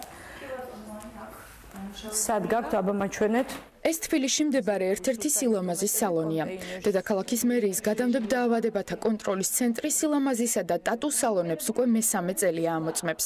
კონტროლდება რამდენად იცავენ ეს დაწესებულებები ჰიგიენურ და სანიტარულ ნორმებს, რადგან საკმაოდ მაღალია სწორედ მათი მეშვეობით ისეთი დაავადებების გავრცელების რისკი, როგორიცაა C და B ჰეპატიტი, ასევე შიდსი. საინტერესოა, რას უნდა მიაქციოს მომხმარებელმა ყურადღება, როდესაც შემოდის სალონში. სალონში შემოსვლის დროს გააჩნია რა სერვისით მომსახურება სურს. თუ დაუშვათ მანიკურ-პედიკურს იკეთებს, მაშინ პირველ რიგში უნდა მივაქციოთ ყურადღება, არის თუ არა ინსტრუმენტები სტერილური. ამ შემთხვევაში ჩვენ აქ გვაქვს ორი კონტეინერი, სტერილური და გამოყენებული ინსტრუმენტებისთვის. მომხმარებლის უშუალო სერვისის დროს ხდება მის თვალწინ ამ კონტეინერის გახსნა. სილამაზისა და ტატუს სალონები ვალდებული არიან ყოველი გამოყენების შემდეგ დეზინფექცია ჩაუტარონ ინსტრუმენტებს, სპეციალური სივრცეები გამოყონ ამ პროცედურებისთვის. უზრუნველყონ გამოყენებული პირსახოცების გასუფთავება და ცალკე ადგილზე განთავსება. როგორც გადამდებდა დაავადებათა ცენტრში აცხადებენ, მცირე დარღვევები თითქმის ყველა სალონში ფიქსირდება, თუმცა საზოგადოებრივი მნიშვნელობის ობიექტებს დარღვევების გამოსწორებისთვის ვადა ეძლევათ. ამ შემთხვევაში ჩვენ სილამაზის სალონში არც თუ ისე ბევრი დარღვევა იყო აღმოჩენილი, საინტერნეტ ნორმებს ვაქცევთ ყურადღებას ძირითადად და მუშაობენ თუ არა სტერილური ინსტრუმენტების გამოყენებით. აქ თითქმის ყველაფერი წესრიგში იყო ერთეული დარღვევა, რომლის გამოსასწორებლად მიეცათ ერთი კვირის ვადა. თბილისის გადამდებდა დაავადებათა ეპიდზედამხედველობისა და კონტროლის ცენტრში აცხადებენ, რომ სილამაზის სალონების პირველი შემოწმებისას ობიექტების 20%-ს სასტერილიზაციო აპარატი საერთოდ არ ჰქონდა. დანარჩენი კი კვარცს იყენებდა, რომელიც არ ახდენს სათანადო დეზინფექციას. ცენტრში აღნიშნავენ, რომ ამ დრომდე 12 სილამაზის სალონი ყავთ დაჯარიმებული, აქედან 9 დაურეგისტრირებლობის გამო. ჩვენ ეს სამიც არ უნდა ქონოდა, იმიტომ რომ ინფექციის კონტროლში დარღვევას პოულობთ, ჩვენ მაშინვე არ ვაჯარიმებთ. იქვე მიდის სწავლება, იქვე მიდის ყველანაირი პროტოკოლის გაცნობა, შემდგომ ეძლევათ ვადა გონივრული და ამ ვადის გასვლის მერე ჩვენ ფაქტიურად აღარ უნდა დახვდეს ისეთი დარღვევები, რომელიც საფრთხეს შეგვიქმნის ჩვენ ამ ინფექციური დაავადების გადამდებლობის თვალსაზრისით. ახალი რეგულაციების ამოქმედებას თავის დროზე სილამაზის სალონები არაერთგვაროვნად შეხვდნენ. ძირითადი ნაწილი გაზრდილ ხარჯებზე საუბრობდა და გაძვირებულ მომსახურებას პროგნოზირებდა. როგორც ჩანს, ბიზნესის მოლოდინი გამართლდა. მოხარული ვარ, რომ ეს რეგულაციები უკვე ძალაშია. სალონის სწორი მუშაობისთვის მნიშვნელოვანია ჰიგიენური ნორმების 100%-ით დაცვა. რა თქმა უნდა, ეს ყველაფერი ხარჯებთან არის დაკავშირებული, იმიტომ რომ გჭირდება აპარატურის შეძენა, რათა აწარმოოს სწორად ჰიგიენური ნორმები და ამიტომ თავისთავად ფასებიც გაიზარდა. თბილისის გადამდებდა დაავადებათა ეპიდზედამხედველობისა და კონტროლის ცენტრს მიმდინარე წელს ჯერ არც ერთი სალონი არ დაუჯარიმებია. სილამაზის სალონების შემოწმება საქართველოს მასშტაბით ადგილობრივ მუნიციპალიტეტებს ევალებათ. ჯარიმა დაურეგისტრირებლობისთვის 500 ლარია, ჰიგიენური ნორმების დარღვევისთვის კი 50 ლარი.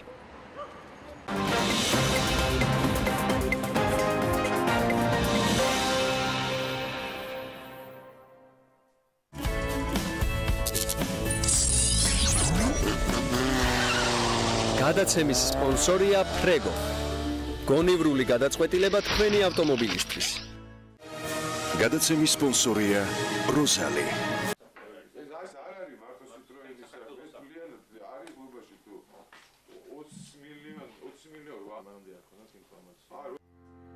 თბილისის მერია გაცნობებთ, რომ საბურთალოზე მოძრაობის განტვირთვის მიზნით სატრანსპორტო სქემებში ცვლილებაა. იონა ვაკელის ქუჩა ვაჟა-ფშაველადან ყაზბეგის გამზირამდე გაცალმხრივდა. ორმხრივი მოძრაობა შენარჩუნდა მხოლოდ საზოგადოებრივი ტრანსპორტისთვის და დაიხაზა შესაბამისი სატრანსპორტო ზოლი. ავტობუსებსა და სამარშრუტო ტაქსებს ყაზბეგიდან გადაადგილება შეუძლიათ ვაჟა-ფშაველას გამზირზე ან პირდაპირ. გაცალმხრივდა ოთარ ჭილაძის ქუჩა ყაზბეგიდან ვაჟა-ფშაველას გამზირამდე. ყაზბეგის გამზირიდან ჭილაძის ქუჩის მეშვეობით მოძრაობის გაგრძელება შესაძლებელია ვაჟა-ფშაველაზე ან პირდაპირ. ასევე აპრილიდან ცვლილება ეხება იოსებიძე ქუთათელის მომავალს. იოსებიძის ქუჩაზე ქუთათელიდან კალანდაძის ქუჩამდე ცალმხრივი მოძრაობის მიმართულება შებრუნდება. ტრანსპორტი ქუთათელის ქუჩაზე შარტავასა და ხვიჩიას ქუჩებიდან შევა. ავტომობილები კალანდაძის ქუჩის გზაჯვარედინზე გადაადგილდებიან ან მარცხნივ პეკინის ქუჩისკენ ან პირდაპირ იოსებიძის ქუჩაზე. გაუფრთხილდი ქალაქს. ხელი შეუწყო მოძრაობის მოწესრიგებას. შეიძლება ამბობენ, რომ ყვავილი ყველა ქალს არ უყვარს, მაგრამ როდესაც ჩუქნი ამელის თაიგულს, ურთიერთობა განსაკუთრებული ხდება. ყვავილების მაღაზია ამელი.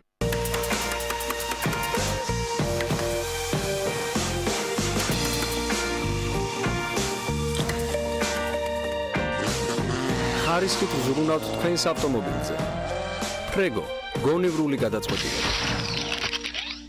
შორეუსამე ფოში პატარა პრინცესა აქვს ჯადოსნური შამპუნი ის არ გვიწევს თვალებს და ბზინვარია თმები ტილინტილინტილი ჯონსონს ბეიბი ბზინვარე ყულულები აბრეშუმის პროტეინით და არგანის ზეთით მას აბრეშუმივით ბზინვარეს ხდის ჯონსონს ბეიბი ბევრად მეტი ვაფლი უნდა იყოს ხრაშუნა ბავშვებისთვის ჰაეროვანი ახალგაზრდებისთვის მადი სახელმწიფო შეყვარებულებისთვის მრავალფეროვანი ახალი სიცოცხლისთვის ჯანსაღი და სანდო გურმანებისთვის კი სრულყოფილი ეს ბარამბოს ვაფლია. ვაფლის ფირფიტებში მოქცეული გემოთა მრავალფეროვანი ჰარმონია. ბარამბოს ვაფლი ყოველთვის და ყველასთვის. ჰარმონია, სილამაზე, ხარისხი და მისაღები ფასები, მასიური ხის რუმინული ავეჯი, გერმანული როიალები, რუმინული კლასიკა გელით ყოველდღე. აწყურის ქუჩა 31.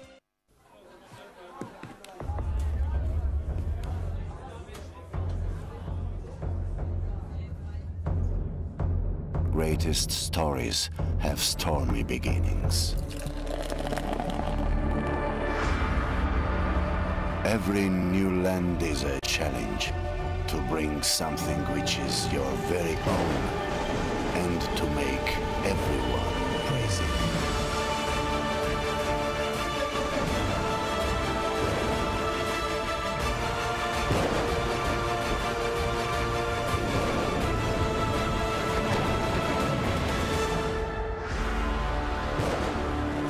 Ragnar Royal Viking Beer.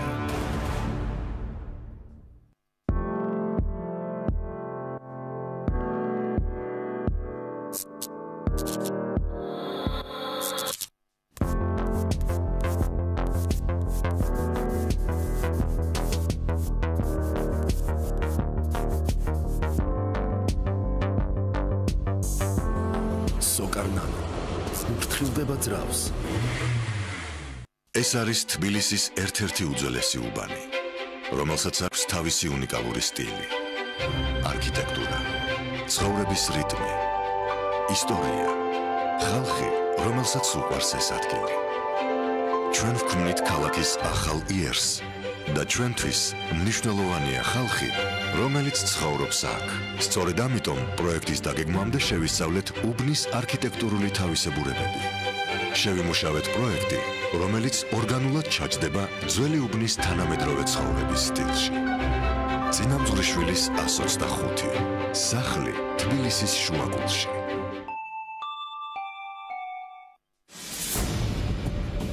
წარმატება პირველ რიგში ძიმე თავდაუზოგავი შრომაა. საყვარელი საქმისთვის დაღვრილი ოფლი, რომელიც კი ფასდება.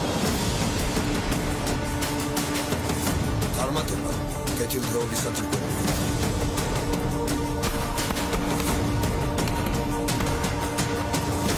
შენობა, რომელიც აგურ-აგურ უნდა აშენო. წარმატებული არჩევანი. საზღვარი ოცნებასა და რეალობას შორის. კარი, რომელიც ყველა საზღვარს შლის. კარი, რომელიც თქვენს ოჯახს მყუდროებას შემატებს. ეკოლოგიურად სუფთა, ევროპული სტანდარტის ქართული წარმოება. თქვენთვის სასურველი ფერისა და დიზაინის კარი. ოცნების სახლის კიდევ ერთი წარმატებული პროექტი მეგადორსი. ქართული ბაზრის უპირობო ლიდერი კარის წარმოებაში.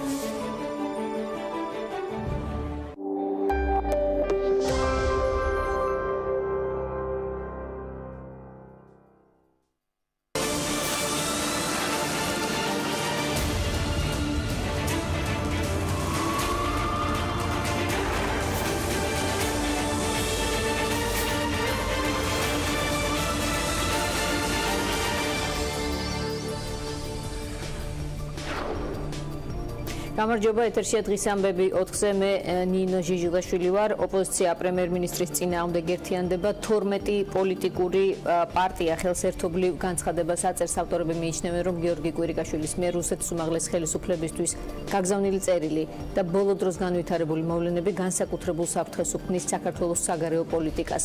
ტექსტში ნათქვამია, პრემიერის განცხადებები საფრთხის ქვეშ აყენებს საქართველოს ეროვნულ ინტერესებს და მნიშვნელოვნად ასუსტებს ჩვენ ქვეყანაში რუსეთის ფედერაციასთან მიმართებაში, როგორც ჟენევის მოლაპარაკებების ფარგლებში, ასევე საერთაშორისო ასპარეზზე ქვეყნის ინტერესების დაცვის კუთხით.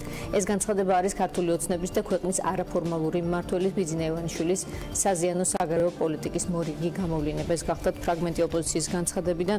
ოპოზიციის შეფასებით პრემიერმა კვირიკაშვილმა პარლამენტში შეკითხვებს აუცილებლად უნდა უპასუხოს, ასევე მოთხოვნაა, რომ რუსეთის ფედერაციის წინააღმდეგ რეზოლუციის მიღება მოხდეს, რომელშიც ეგრეთ წოდებული 4-ზორია ტატუნაშვილის სიაც ჩაიწერება. ოპოზიციაში, რომელიც დასავლურ ოპოზიციურ პარტიებმა დააფიქსირეს, არის 4 კონკრეტული მიმართვა, მოთხოვნა ხელისუფლების მიმართ.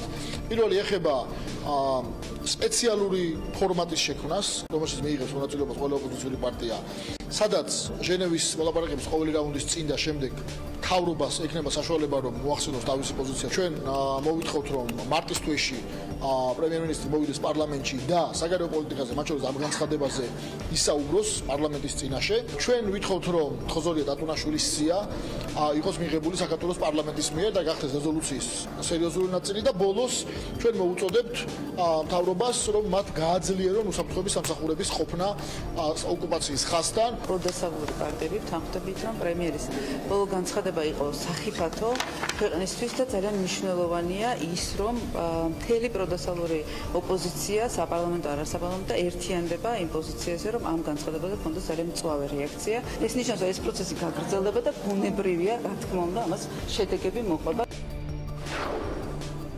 როგორც გითხარით 12-მა ოპოზიციურმა პოლიტიკურმა ძალამ მოაწერა ხელი ამ განცხადებას, როგორც საპარლამენტო, ასევე არასაპარლამენტო პოლიტიკურმა ძალებმა, მათგან ორს უმასპინძლებთ ახლა თინა ბოკუჩავა ნაციონალური მოძრაობიდან. ქალბატონ თინა, გამარჯობა, მადლობა გადაცემაში მონაწილეობისთვის. ძალიან ბევრი მოვისმინეთ კრიტიკული განწყობები ამ კონკრეტული განცხადების ირგვლივ. რატომ ფიქრობთ, რომ საჭიროა ესეთი ტიპის, თქვათ, კომუნიკაცია საქართველოს ხელისუფლებასთან, რაც უკვე ითქვა, რატომ არ არის ის საკმარისი კრიტიკულობის თვალსაზრისით? მადლობა გადაცემაში მოწვევისთვის. დიახ, ჩვენი პოზიცია იყო ის, რომ მნიშვნელოვანია ასეთი ტიპის განცხადებით დაფიქსირდეს ის კონსენსუსი, რაც არსებობს დღევანდელ ოპოზიციურ პარტიებს შორის იმ საფრთხეების შესახებ, რასაც მოიცევდა პრემიერ-მინისტრის ეს განცხადება.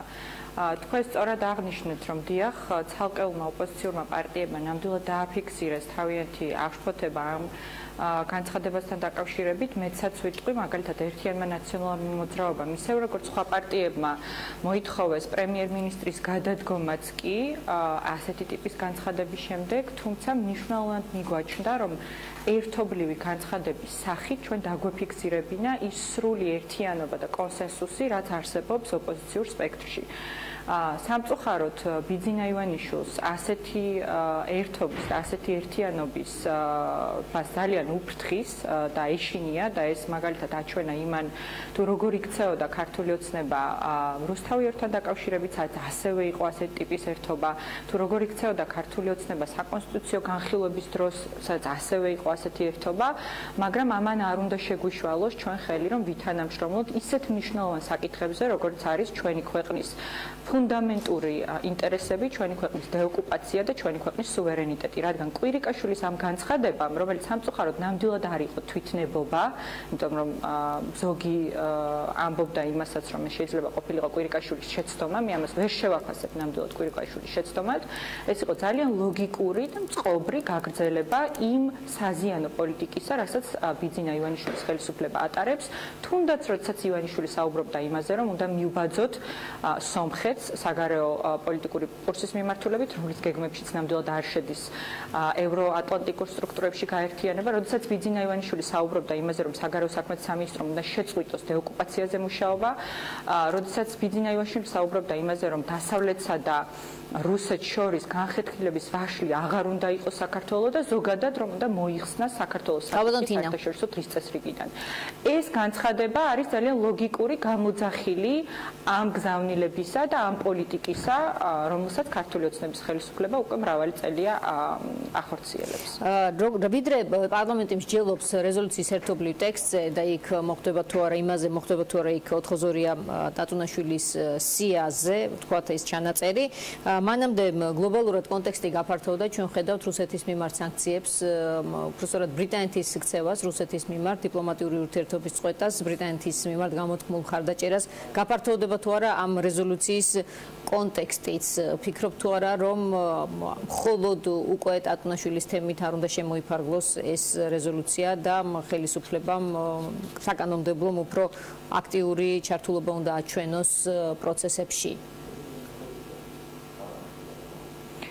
აბსოლუტურად გეთანხმებით, რომ კონტექსტი დღეს უკვე შეცვლილია და ზოგადად აღსანიშნავია ის, რომ ასეთი ტიპის მაამებლური განცხადება, ასეთი ენის მოჩლექვით საუბარი რუსეთის ფედერაციასთან განსაკუთრებით გასაკვირია იმ საერთაშორისო კონსენსუსის ფონზე, რაც ვლინდება და უფრო ცხადით ხდება დღითი დღე, სადაც რუსეთი მართლაც უკვე მტრულ სახელმწიფოდ არის რეალურად აღიარებული. საუბარია იმაზე, რომ ის პირდაპირ აწარმოებს ომს სირიაში, ყველამ აღიარა, რომ მან მოახდინა ანექსია უკრაინის, რომ ის ნერვული გაზის გამოყენებით სწავლობს მოქალაქეებს ბრიტანეთში, ის რომ ამერიკა გამოძიებას აწარმოებს იმასთან დაკავშირებით, თუ როგორ ჩაერია უკანონო ამერიკის შეერთებული შტატების არჩევნებში და საუბარია სხვა ევროპული ქვეყნების არჩევნებზეც, სადაც რუსეთი ასევე უკანონო ჩაერია შედეგების манипуляციის მიზნით, ასე რომ როდესაც სრული კონსენსუსი შეიქმნა რეალურად რუსეთის ფედერაციის და კონკრეტულად პუტინის პოლიტიკის ირგვლივ, ასეთი ტიპის განცხადება საქართველოს პრემიერ-მინისტრის მხრიდან განსაკუთრებით გასაოცარია ის, რომ არ ატარებდეს ძალიან კონკრეტულ მიზანს. და ეს კონკრეტული მიზანი სამწუხაროდ არის ჩვენი ქვეყნის ევროატლანტიკური სწრაფვის შეჩერება. ვიდრე თავისუფალი დემოკრატების წარმომადგენელთან გადავადიანად რუსეთის ორბიტაზე გადაყვანა. მინდა გკითხოთ, რაც შეეხება რეზოლუციას დიახ, კი ბატონო, სწორედ ეს მინდოდა მეკითხა რეზოლუციის ტექსტის, ვთქვათ, გაღრმავება, დამატებითი პუნქტების გაჩენა. აბსოლუტურად გეთანხმებით, რომ დღევანდელი კონტექსტის გათვალისწინებით ძალიან მნიშვნელოვანია, რომ ამ რეზოლუციამ ასახოს მიმდინარე მოვლენები, თუმცა სამწუხაროდ ვერ მხედავ მზაობას ქართული ოცნების მხრიდან, რადგან ორ კვირაზე მეტია მიმდინარეობს მოლაპარაკებები, მაგრამ მათ არ სურთ, რომ კონკრეტული სანქციები იყოს ჩადებული ამ რეზოლუციაში და უბრალოდ უნდათ, რომ მიიღონ დეკლარაციული ხასიათის დოკუმენტი, რომელსაც არანაირი ქმედითი აზრი და ქმედითი ნაბიჯები არ იქნება მასში გათვალისწინებული. ასე რომ ამის მოლოდინი მე არ მაქვს, თუმცა ცხადია ჩვენ მზად ვართ იმისთვის, რომ ჩავერთოთ ყველა მოლაპარაკებაში, რომელიც ემსახურება ჩვენი ქვეყნის ინტერესების გატარებას. თამარ კეკენაძე, თავისუფალი დემოკრატებიდან შემოგვიერთდება. ქალბატონ თამარ, თქვენ ხელს აწერთ ამ მიმართვას, რა პერსპექტივა აქვს ამ შემთხვევაში აი ამ მოსაზრების რეალობად ქცევას, თუნდაც პარლამენტის დონეზე, რა რესურსია 12 ოპოზიციური პოლიტიკური პარტიის ხელთ, რომელთა ერთობაც ამ დრომდე არსებულ არჩევნებში ყოველ შემთხვევაში ჯერჯერობით ვერ ძლევს ხელისუფლების ვთქვათ შემადგენლობას და პროცენტულ ასახვას ხელისუფლებაში. მოგესალმებით, მივესალმები მაყურებელს.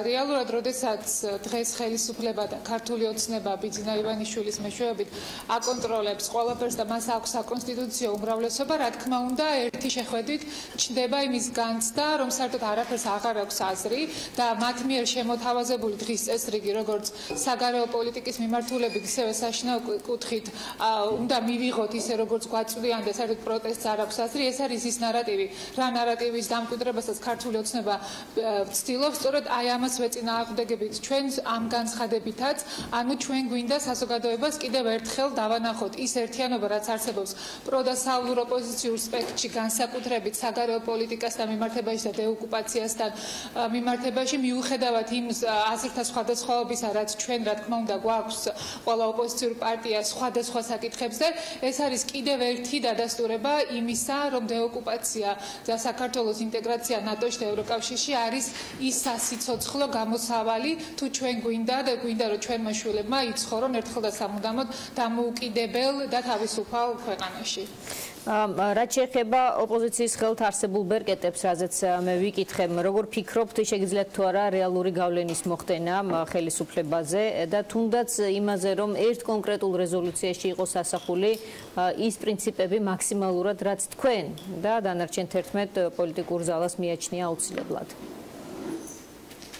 რა თქმა უნდა, სამწუხაროდ ეს რეალური ფაქტობრივი ბერკეტები ოპოზიციას, მათ შორის საპარლამენტო ოპოზიციას აქვს ძალიან მცირე. კიდევ ერთხელ გავიმეორებ, გამომდინარე იქიდან, რომ ქართულ ოცნებას აქვს საკონსტიტუციო უმრავლესობა, მაგრამ ჩვენთვის ეს არ არის დაბრკოლება. ჩვენ ვაპირებთ, რომ როგორც ქვეყნის შიგნით, ასევე ჩვენ სტრატეგიულ პარტნიორებთან და მათ შორის ჟენევის თანათავმჯდომარეებთან ვისაუბროთ ამ საკითხებზე. ერთ-ერთი პუნქტი ასევე არის იმის მოთხოვნა, რომ ჩვენ ვიცოდეთ და ჩვენ არ გულისხმობთ მხოლოდ ოპოზიციურ პარტიას, არამედ საზოგადოებამ და საქართველოს მოქალაქეებმა იცოდნენ, რაზე საუბრობს ქართული ოცნება რუსეთთან ჟენევის მოლაპარაკებების დროს და რეალურად ისინი ცდილობენ ბოლო პერიოდის განცხადებებით, მათ შორის გულისხმობ როგორც პრემიერ კვირიკაშვილის განცხადებას, ასევე სხვა მინისტრების თუ პარლამენტის წევრების განცხადებებს, რომ ისინი ცდილობენ საკუთარი უნარობა თუ დამაზიანებელი პოლიტიკა და ის შედეგი, რა შედეგიც არ დგება დეოკუპაციის კუთხით, გადააბრალონ ჟენევის ფორმატს და ამით კიდევ ერთხელ ნებით თუ იმებულიად ატარებენ იმ პრორუსულ პოლიტიკას, რომ დასავლეთის მიმართულებით საქართველოს სწრაფად არ აქვს აზრი და ერთადერთი გამოსავალი იმისთვის, რომ ჩვენ დავიბრუნოთ ჩვენი ტერიტორიები, ეს არის პირდაპირი მოლაპარაკებები რუსეთთან, ეს არის სახიფათო, საშიში და დანაშაულებრივი ნარატივის დამკვიდრება, ამიტომ ჩვენ ოპოზიციური პარტიები ვცდილობთ იმ რესურსით, რაც გვაქვს, იმ მცირე რესურსით, რაც არსებობს, მაქსიმალურად შევძლოთ, ვთქვათ, საზოგადოებრივი, როგორც აზრის მობილიზება, ასევე მუშაობა ჩვენ საერთაშორისო პარტნიორებთან. მადლობა თამარ კეკენაძეს, თავისუფალი დემოკრატების ლიდერს, რომელიც პასუხობდა ჩვენს შეკითხვებს და ეს 12 პოლიტიკური პარტიის განცხადება არის ერთადერთი, რაც დღეს კრიტიკული კონტექსტის შემცველია პრემიერის და მთავრობის წინააღმდეგ. კიდევ ერთი თემა Citroen Georgia პრემიერ-მინისტრისა და საქართველოს მთავრობის წინააღმდეგ უკვე რამდენიმე თვეა კომპანია მთავრობას ფავორიტიზმში ადანაშაულებს და აცხადებს, რომ სხვადასხვა ტენდერში სახელმწიფოს სხვადასხვა სტრუქტურა სპორტის ყოფილ მინისტრ ტალერ ხილჩიკაშვილის კომპანიებს ამარჯვებინებს. თემა მომღერალმა გია გაჩეჩილაძემ უცნობმა გაასაჯაროვა Citroen Georgia-ს მისი ოჯახის წევრი სიძე გიორგი შარაშიძე წარმოადგენს. საქმე სასამართლოშია, თუმცა დღეს შარაშიძე აცხადებს, რომ ფლობს ახალ მასალებს, რომელიც მთავრობის კორუფციულ გარიგებებს და ადასტურებს. აღნიშნულ საქმეზე პრემიერ-მინისტრმა გიორგი კვირიკაშვილმა განაცხადა, რომ თუ სახელმწიფო მოკვლევა გამოვლენდა, რომ მთავრობამ მართლაც დაარღვია კანონმდებლობა Citroen Georgia-ს მიმართ, ის გადადგებოდა. თუმცა კონკურენციის სააგენტომ განაცხადა, რომ ჯანდაცვის სამინისტროს მიერ სასწრაფო სამედიცინო დახმარების მანქანების შესყიდვასთან დაკავშირებით, რაზეც საუბრობდნენ Citroen-ის წარმომადგენლები, მოკვლევის დაწყების საფუძველი არ არსებობდა. ჩვენ ახლა გიორგი შარაშიძეს მოусმენთ, Citroen Georgia-ს გენერალურ დირექტორს, რომელსაც აქვს ახალი მასალები ხელთ. გამარჯობა ბატონო გიორგი. მადლობა. რომ მოგზაინთ ჩვენთან. აი რა არის ახალი ამ საქმეში და რის თქმა შეგიძლიათ თქვენ დამატებით იმ თემასთან დაკავშირებით, რომ მთავრობა ჩართულია კორუფციულ სქემებში. კი ბატონო. პირველ რიგში მივესალმები თქვენ მაყურებელს და თქვენ მსმენელს და დიდი მადლობა მოწვევისთვის.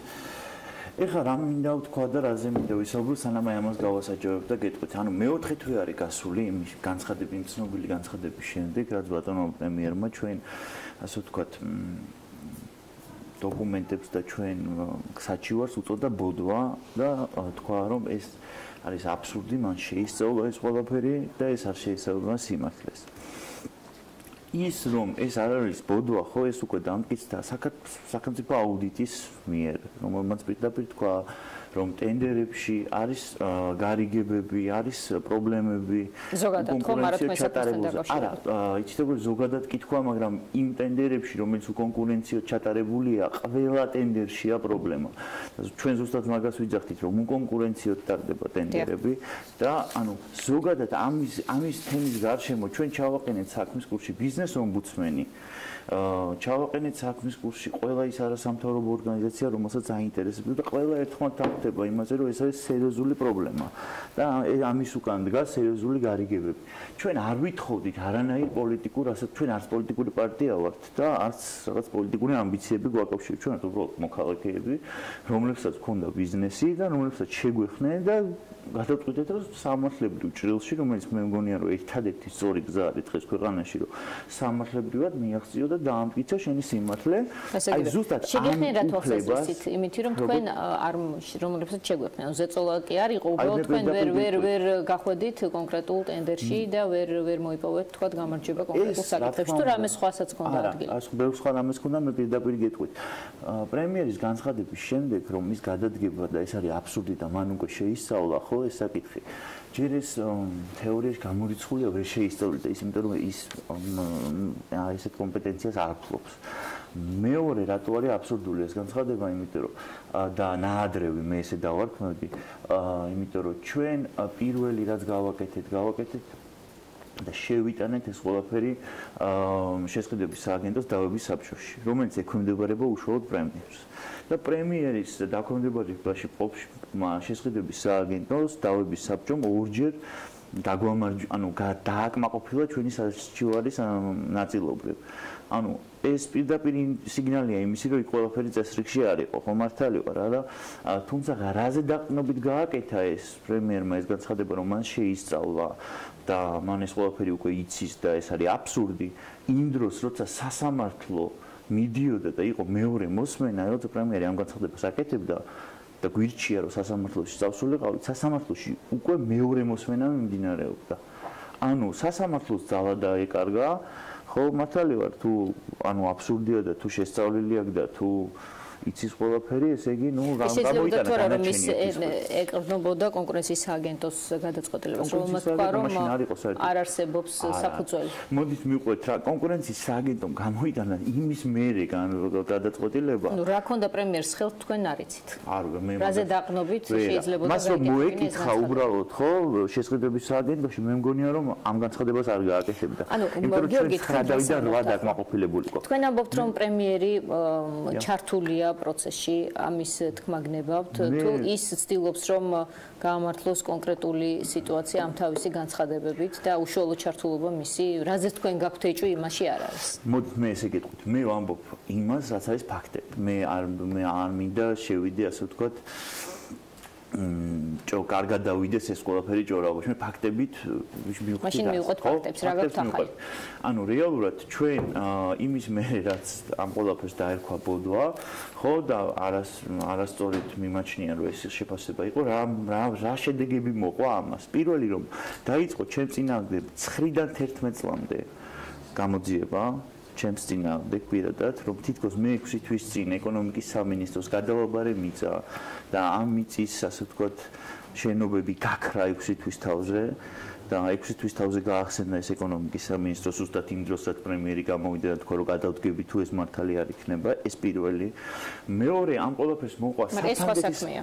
ეს არ არის. არა, სხვა საქმეა, რა თქმა უნდა, აბსოლუტურად სხვა საქმეა, მაგრამ წარმოიდგინეთ, როგორ ემთხვევა ხო დროში ყველაფერი, ანუ ჩვენ ეკონომიკის სამინისტროს თქვენ ფიქრობთ, რომ ეს შემთხვევითი არ არის და ეს ზეწოლის ერთ-ერთი მექანიზმი. მაგრამ თუ ეს საყუდური თუ ეს სისუსტე თქვენ გქონდათ, რატომ არ შეიძლება თუ კი იყო საფუძველი ამის საფუძველი ყოფილიყო ციხეში ვიქნებოდი პირდაპირ გეუბნები. საფუძველი არ იყო, ზუსტად მაგას ვიძახი, 6 თვის ჩვენ გადავაბარეთ ყველაფერი, ეკონომიკის სამინისტროს არანაირი პრეტენზია არ ქონია, ჩვენ გადავიხადეთ საჯარიმო თანხაც კი 35000 ლარი და ეს იყო კონტრაქტი. ცნობილი საქმეა, რომელზეც გამოძიებაც იყო ჟურნალისტური. და აღარ არის გამოძიება. მაგას სისხლის სამართლის გამოძიებაც იყო და ეხლა უკვე გვედავებიან სამართლებრივად, ასე ვთქვათ, სასამართლოში ეკონომიკის სამინისტრო. ამას თქვენ აღიქვამთ ზეწოლის ერთ-ერთ მექანიზმად ხელისუფლების მხრიდან. ხადია, იმიტომ რომ არც ერთი წელი გაფრთხილების ეკონომიკის სამინისტროდან არ იყო 6 თვის განმავლობაში, თუ რაიმე, ასე ვთქვათ, პრეტენზია მაინც ჰქონდათ ამ საქმესთან დაკავშირებით და 6 თვის თავზე აღმოაჩინეს, რომ ძიმე ტექნიკა მიმუშავა 6 თვე და ასე შემდეგ. კარგი, მოდით, გიორგი, კონკრეტიკაში შევიდეთ. განცხადება ძალიან მინდა რომ ამასაც გამოვხმაურო, ხო? საფრანგეთის საელჩომ გააკეთა განცხადება, რომ თითქოს ჩვენ არანაირი კავშირი სიტროენთან არ ქონია და ეს ყველაფერი არის, ასე ვთქვათ, რაღაც დამთხევა, იმიტომ რომ ჩვენ კანონმდებლობაში გვაქვს ხარვეზი და შეგვიძლია ერთნაირი სახელები დავარქვათ, ასე ვთქვათ, ცნობილ ბრენდის სახელებს და აქედან გამომდინარე. მე მოვიტანეთ დღეს 40 გვერდიანი კონტრაქტი, რომელიც არის ჩვენსა და Citroën-ს შორის. ვინაიდან ეს არის კონფიდენციალური, მე მინდა ვაჩვენო, ვინაიდან ეს არის კონფიდენციალური, მე პირველ და ბოლო გვერდს გავასაჯაროებ და დაგიტოვებ უშუალოდ თქვენ და თქვენ გეყოლებათ იურისტებით და ნახავენ, რომ ჩვენ მქონდა 3 წლიანი წარმომადგენლობითი ხელშეკრულება. და მე ვთხოვ საფრანგეთის საელჩოს, რომ აი ამ განცხადების შემდეგ მაინც გამოვიდნენ და გააკეთონ შესაბამისი განცხადება. იმიტომ რომ ისინი ფაქტია, რომ იყვნენ შეყვანილი შეცდომაში და ეს ძალიან მძიმეა და ძალიან სამწუხაროა ჩვენთვის, იმიტომ რომ ჩვენი რეპუტაცია ძალიან ზარალდება. შეცდომაში შემყვანი ან რა ინტერესი შეიძლება ქონდა საფრანგეთის საელჩოს? წარმოდგენა არა მაქვს, მაგრამ ერთ რამეს გეტყვით, როცა პრემიერი ესეთ მწვავე განცხადებას აკეთებს, რომ ის მზად არის რომ გადადგეს ერთი კონკრეტული კომპანიის საჩივრის გამო. საერთოდ ვერ ხვდები რატომ უნდა გადამდგარიყო, ან არ გადამდგარიყო, მაგრამ იმის მაგივრად რომ ასე ვთქვათ, დაავდებოდა გამოძიება სასამართლოს და კონკურენციის სააგენტოს, მან ადგა და ესეთი მწვავე განცხადება. ეს ერთი კონტრაქტი, რომელიც თქვენ წარმოგიდგინეთ. ეხლა მეორე და ძალიან საინტერესო კონტრაქტი იმასთან დაკავშირებით, რომ კონკურენციის სააგენტომ, როგორც მოგეხსენებათ, ჩვენ მქონდა 2 მუხლს ვედავებოდით. ეს იყო პირველი, ასე ვთქვათ, კარტელური გარიგებები, დარიელ ხეჩიკაშვილის კომპანიებიც იყვნენ მათ შორის ამ კარტელურ გარიგებებში და მეორე იყო პრეფერენციები და ხალხს აუხსნათ პრეფერენციები რა არის. ხო, ეს პრეფერენციები არის სახელმწიფოს ჩართულობით ხდებოდა კარტელური გარიგებები. ანუ და კონკურენციის სააგენტო გითხრა ის რამე რომ მეათე მოხლით, ანუ სახელმწიფოს ჩართულობა არ იკვეთება უშუალოდ, მაგრამ კარტელური გარიგებებზე არის საფუძვლიანი ეჭვი და ამიტომ ვიწყებთ კვლევას. ეხლა პირველი როგორ შეიძლება სახელმწიფოს ჩართულობა არ იკვეთებოდეს ისე ლოგიკურად, როცა 6-დან 3 კომპანია ტარიელ ხეჩიკაშვილისა და ტარიელ ხეჩიკაშვილი იყო სპორტის მინისტრი, ეს ერთი მაგ დროს ხო მართალი ვარ და მეორე თუ ამ ყველაფრის მერე ხო რაც მოხდა აუდიტის დასკვნამ დაადო დასკვნა კონკურენციის სააგენტომ დაიწყო მოკვლევა მაინც პრემიერს უშუალოდ შეუტანეთ ჩვენ ყველა დოკუმენტაცია თქვენ აი კადრებით საჩვენეთ როგორ გადავეცით ჩვენ ყველა დოკუმენტი პრემიერს რაც კი ხელთ ფონდა ხო თუ ამანაც კი არ დაარწმუნა პრემიერი რომ ჩვენ არ ბოდავთ და ჩვენ რეალურად პრობლემაზე ვსაუბრობთ და ამ პრობლემას გადაჭრა ჭირდება და არა ჭიდაობა მე მაქვს ხელთ დოკუმენტი რომელიც არის პირდაპირ შესყიდვის დოკუმენტი და არის 1.700.000 ჯანდაცვის სამინისტროსა და იბერია ბიზნეს ჯგუფს შორის. იბერია ავტოს შორის. ეს რა არის ახლა რომ გავუხსნათ მაყურებელს. პირდაპირ შესყიდვა ხდება რამოდენიმე შემთხვევაში და საავტომობილო სფეროში ხდება მხოლოდ ეს შემთხვევაში გადაუდებელი აუცილებლობის შემთხვევაში. თუ ძალიან გვეჩქარება და დრო არ აქვს ტენდერის შესატარებლად. ეს არის წარმოიდგინეთ გადაუდება ამის ასე ვთქვათ უფლება მიიღო აი ეს მოთხოვეს პრემიერ-მინისტრს და უფლება მიცა პრემიერ-მინისტრმა 2015 წლის სად არის 29 იანვარს ხოლო ხელშეკრულება გაფორმდა 2015 წლის 26 დეკემბერს წარმოიდგინეთ 10 თვეში გაფორმდა ხელშეკრულება რომელ გადაუდებელ აუცილებლობაზეა საუბარი პირდაპირ ყველანაირი ტენდერის გარეშე და ფასი არის თითო მანქანის 85,000 ლარი ეს არის მინდა გითხრათ აი ხო მე და თქვენ წავიდეთ სადილეროში და ჩვეულებრივად ერთი მანქანის ყიდვა მოგვინდეს იმაზე ძლიერი 10-15% და როცა 21 მანქანას ყიდულობ და DFS-ეთ ხელშეკრულებას ეს პირდაპირ კორუფცია ხა მე შეიძლება ვნახო ვის და ვის შორის არის ეს ჯანდაცვის სამინისტროსა და ტარიელ ხეჩიკაშვილის კომპანია იბერია ავტოს შორის და თქვენ ამით გინდა დაადასტუროთ რომ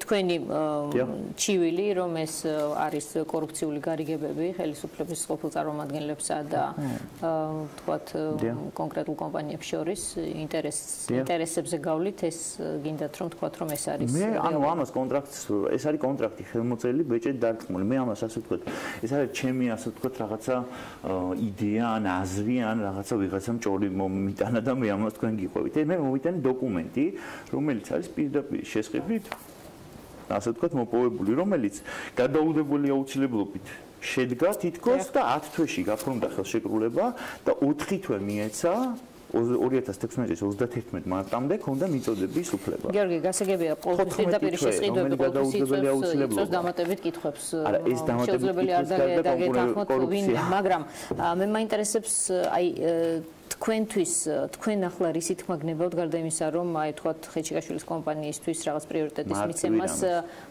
ადასტურებთ, ცდილობთ ადასტუროთ ამ დოკუმენტით. აი რა გინდათ რომ უთხრათ პრემიერ-მინისტრს? ძალიან მარტივი რამე. გაანთავისუფლოს აჯერპიროლოში აღადგინოს ჩვენი პირადი რეპუტაცია და ჩვენი კომპანიის რეპუტაცია. ამისთვის რა უნდა გააკეთოს? არაფერი, უბრალოდ თქვას ის რომ არ ვიცი მე ვერ ვასწავლი რა უნდა თქვას, მაგრამ ფაქტია რომ მან თქვა რომ ჩვენ ვიყავით აბსურდში და ბოდავდით, ხო? ანუ ჩვენ თაღლითობით ფაქტიურად და ჩვენ წავედით რაღაც ასე ვთქვათ პოლიტიკურ შანტაჟზე, ხო? იმისთვის რომ რაღაცა ასე ვთქვათ სარგებელი მიგვეღო. რაც ესე არ არის, ხო? ჩვენ სასამართლოშიც ვიყავით კონკურენციის სააგენტოშიც და აგერ პირადად პრობლემა სახეზეა, ხო, აი თქვენც ნახეთ. და ამას კიდე სასამართლო ამ თვეში თავდება, ბოლო სასამართლო გვაქვს წინ.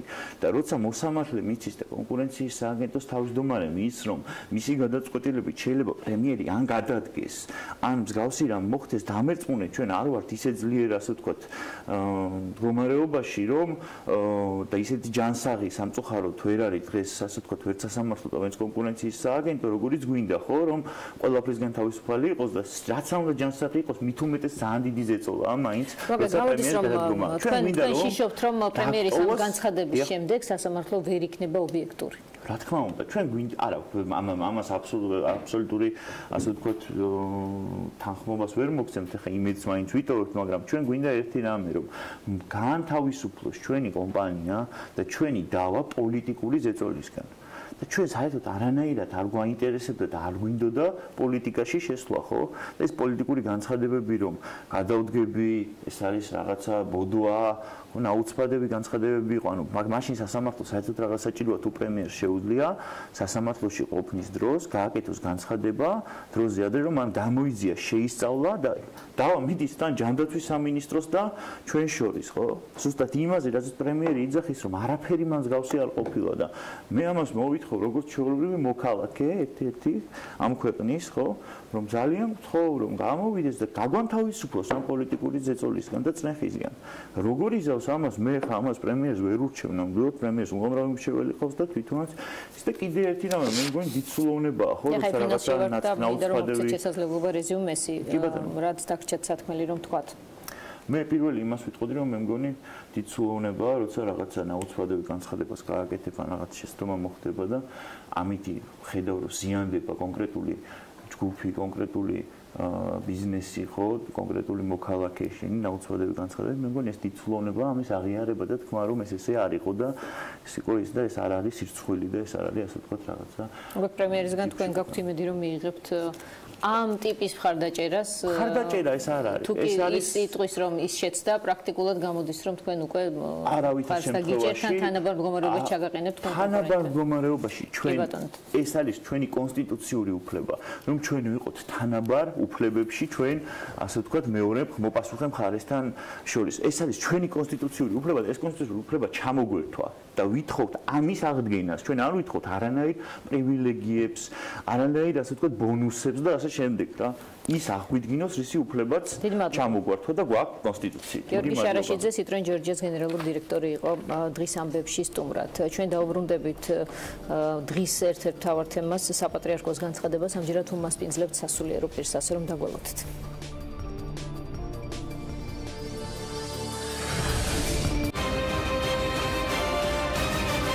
იგეგმება დისკრედიტაციის ახალი ტალღის აგორება. არ არის გამორიცხული, რომ ბინძური კამპანიის წარმოება განხორციელდეს უმაღლესი იერარქიის მიმართაც და ამაში სასულიერო პირებიც იქნან გამოყენებული. რატომ გადაწყვიტა საქართველოს საპატრიარქომ საგანგებო განცხადების გაკეთება ეკლესიის წინააღმდეგ დაგეგმილი ახალი შეტევის შესახებ, რომელშიც სასულიერო პირებიც იქნებიან გამოყენებულნი? რელიგიურ-პოლიტიკური თამაშების ახალი რაუნდი დაანონსებულია. გარკვეული ძალებისთვის ყოველად მიუღებელია ჩვენი ეკლესიის და კათოლიკოს პატრიარქის მაღალი ავტორიტეტი და რეიტინგი. უდია მცდელობა იმისა, ეკლესია ჩართონ და გამოიყენონ პოლიტიკურ თამაშებში. მცდელობა იმისა, რომ საზოგადოებას უთხრούν ებრძვიან. ამ ტიპის რიტორიკა მე მახსენდება მხოლოდ რუსეთის ეკლესიის მხრიდან. ვის გულისხმობს ამ განცხადებაში საპატრიარქო და ვისთვისაა მიუღებელი საქართველოს კათოლიკოს პატრიარქის ავტორიტეტი და მაღალი რეიტინგი, ვინ გეგმავს ეკლესიის დისკრედიტაციას? დღეს რეაქციაში საღამოს 8-ზე ისევ ეკლესია დიდი დაპირისპირების მოლოდინში. ეს ის დროა, როდესაც ჩვენ კადრებიდან გავიდეთ და აქტიურად ვიქადაგოთ ეს მისიონერობა გავაძლიეროთ.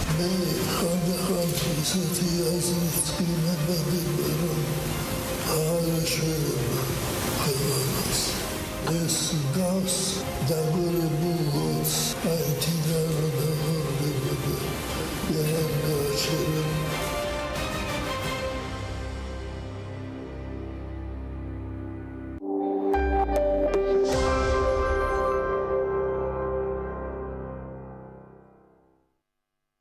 Android-ის უახლესი სისტემა, 8 მეგაპიქსელიანი ძირითადი და წინა კამერა.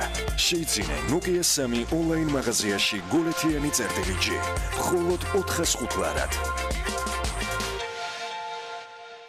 Golf კლუბის წევრებისთვის გრანდიოზული 10 თეთრი ფიქსირებული ფასდაკლება დაიწყო.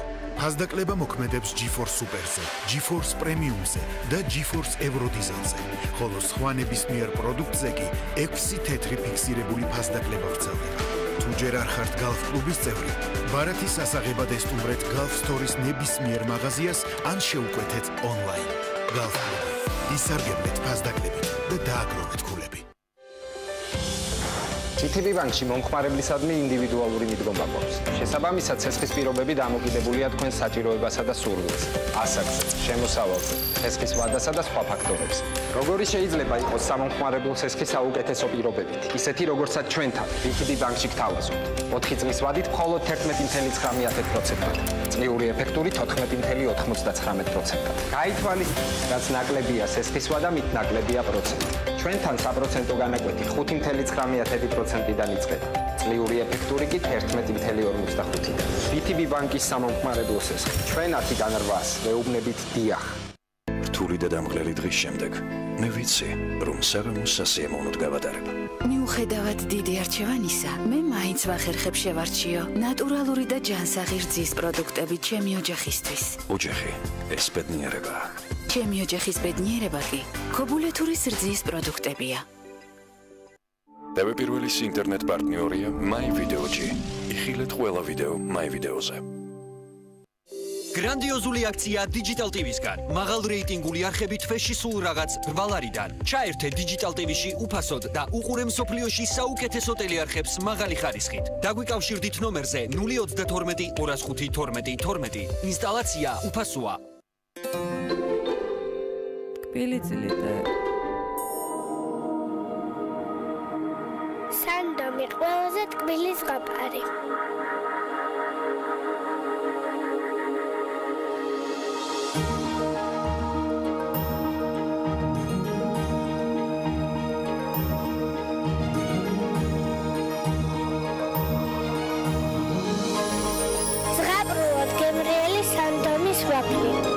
დეველოპერული სამშენებლო კომპანია Green Construction წარმოგიდგენთ Mandarin Garden ბათუმი ზღვიდან 800 მეტრში ეკოლოგიურად სუფთა, კომფორტული, ხარისხიანი, საზაფხულო ვერანდით, დახურული ავტოსადგომით, საკუთარი 120 კვადრატული ეზოთი და რაც მთავარია მყუდრო გარემო, მოქმედებს უპროცენტოში და 24 თვიანი განმარტება. დამატებითი ინფორმაციისთვის დაგვიკავშირდით 558 9908. მისამართი ბათუმი გამსახურდიას 28 წილადი 30.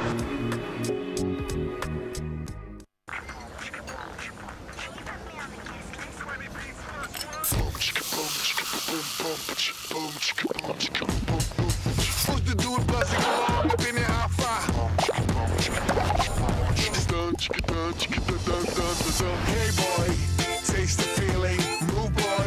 You put the clock on you boy. You can't miss my friend, get knocked down, get up again. Hey boy, taste the feeling, move boy. You put საბერძნეთის სამყუანმა ტუროპერატორმა მუზენიდის თრეველმა საბერძნეთის საგზურებზე წინასწარი დაჯავშნა დაიწყო. დაგეგმეს შენი დასვენება დღეს საბერძნეთის საუკეთესო კურორტებზე, ყველაზე ხელმისაწვდომ ფასად. ისარგებლეთ წინასწარი ჯავშნის პრივილეგიით. საბერძნეთში დასვენება ასეთი ხელმისაწვდომი არასოდეს ყოფილა. 40%-მდე ფასდაკლება, გადახდის და თარიღის შეცვლის ლოიალური პირობები. აღმოაჩინე მთელი საბერძნეთი მუზენიდის თრეველთან ერთად. ინფორმაციის მისაღებად მიმართეთ საქართველოს ტურისტულ სააგენტოებს. ან ესტუმრეთ ჩვენს ვებგვერდს muzenis.gr.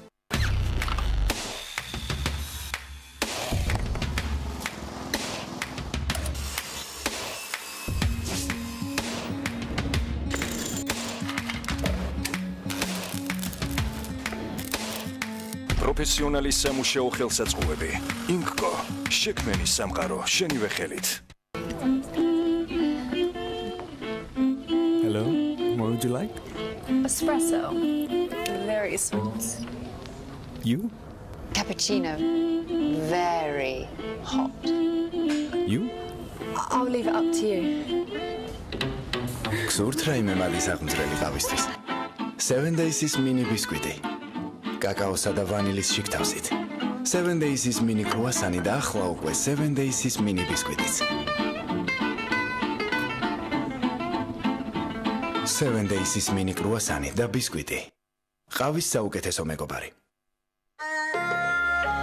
გასული საუკუნეები ჯანსაღი ცხოვრების უამრავ საიდუმლოს ინახავენ. ამიტომ ახალი Colgate უძველესი საიდუმლოებების შესაქმნელად წარსულში დაუბრუნდით. ძველი ჩინური რეცეპტების შესაგროვებლად და უნიკალური ბუნებრივი ინგრედიენტები გავაერთიანეთ Colgate-ის უახლეს ტექნოლოგიებთან. იმისათვის, რომ ხანგრძლივად შეინარჩუნოთ ჯანმრთელი ღრწილები და კბილები. ახალი Colgate უძველესი საიდუმლოებები.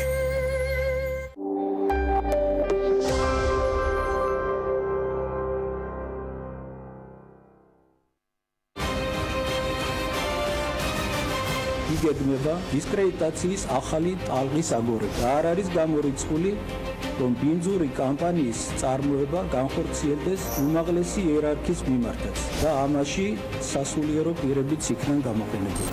რატომ გადაწყვიტა საქართველოს საპატრიარქომ საგანგებო განცხადების გაკეთება ეკლესიის წინააღმდეგ დაგეგმილი ახალი შეტევის შესახებ, რომელშიც სასულიერო პირებიც იქნებიან გამოყენებულნი, რელიგიურ-პოლიტიკური თამაშების ახალი რაუნდი დაანონსებულია. გარკვეული ძალებისთვის ყოველად მიუღებელია ჩვენი ეკლესიის და კათოლიკოს პატრიარქის მაღალი ავტორიტეტი და რეიტინგი. უდია მცდელობა იმისა, ეკლესია ჩართონ და გამოიყენონ პოლიტიკურ თამაშებში. მცდელობა იმისა, რომ საზოგადოებას უთხრούν ებრძვიან. ამ ტიპის რიტორიკა მე მახსენდება მხოლოდ რუსეთის ეკლესიის მხრიდან. ვის გულისხმობს ამ განცხადებაში საპატრიარქო და ვისთვისაა მიუღებელი საქართველოს კათოლიკოს პატრიარქის ავტორიტეტი და მაღალი რეიტინგი, ვინ გეგმავს ეკლესიის დისკრედიტაციას, დღეს რეაქციაში საღამოს 8-ზე ისევ ეკლესია დიდი დაპირისპირების მოლოდინში. ეს ის დროა, როდესაც ჩვენ და კადრებიდან გავიდეთ და აქტიურად იქადაგოთ ეს მისიონერობა გავაძლიეროთ. მე ხანდახან ისეთი აზრით წინებადება, რომ აღაშველება ყველას. ეს გავს დაგორებულ ლოცს, აითიდან რომ დაგორდებოდა.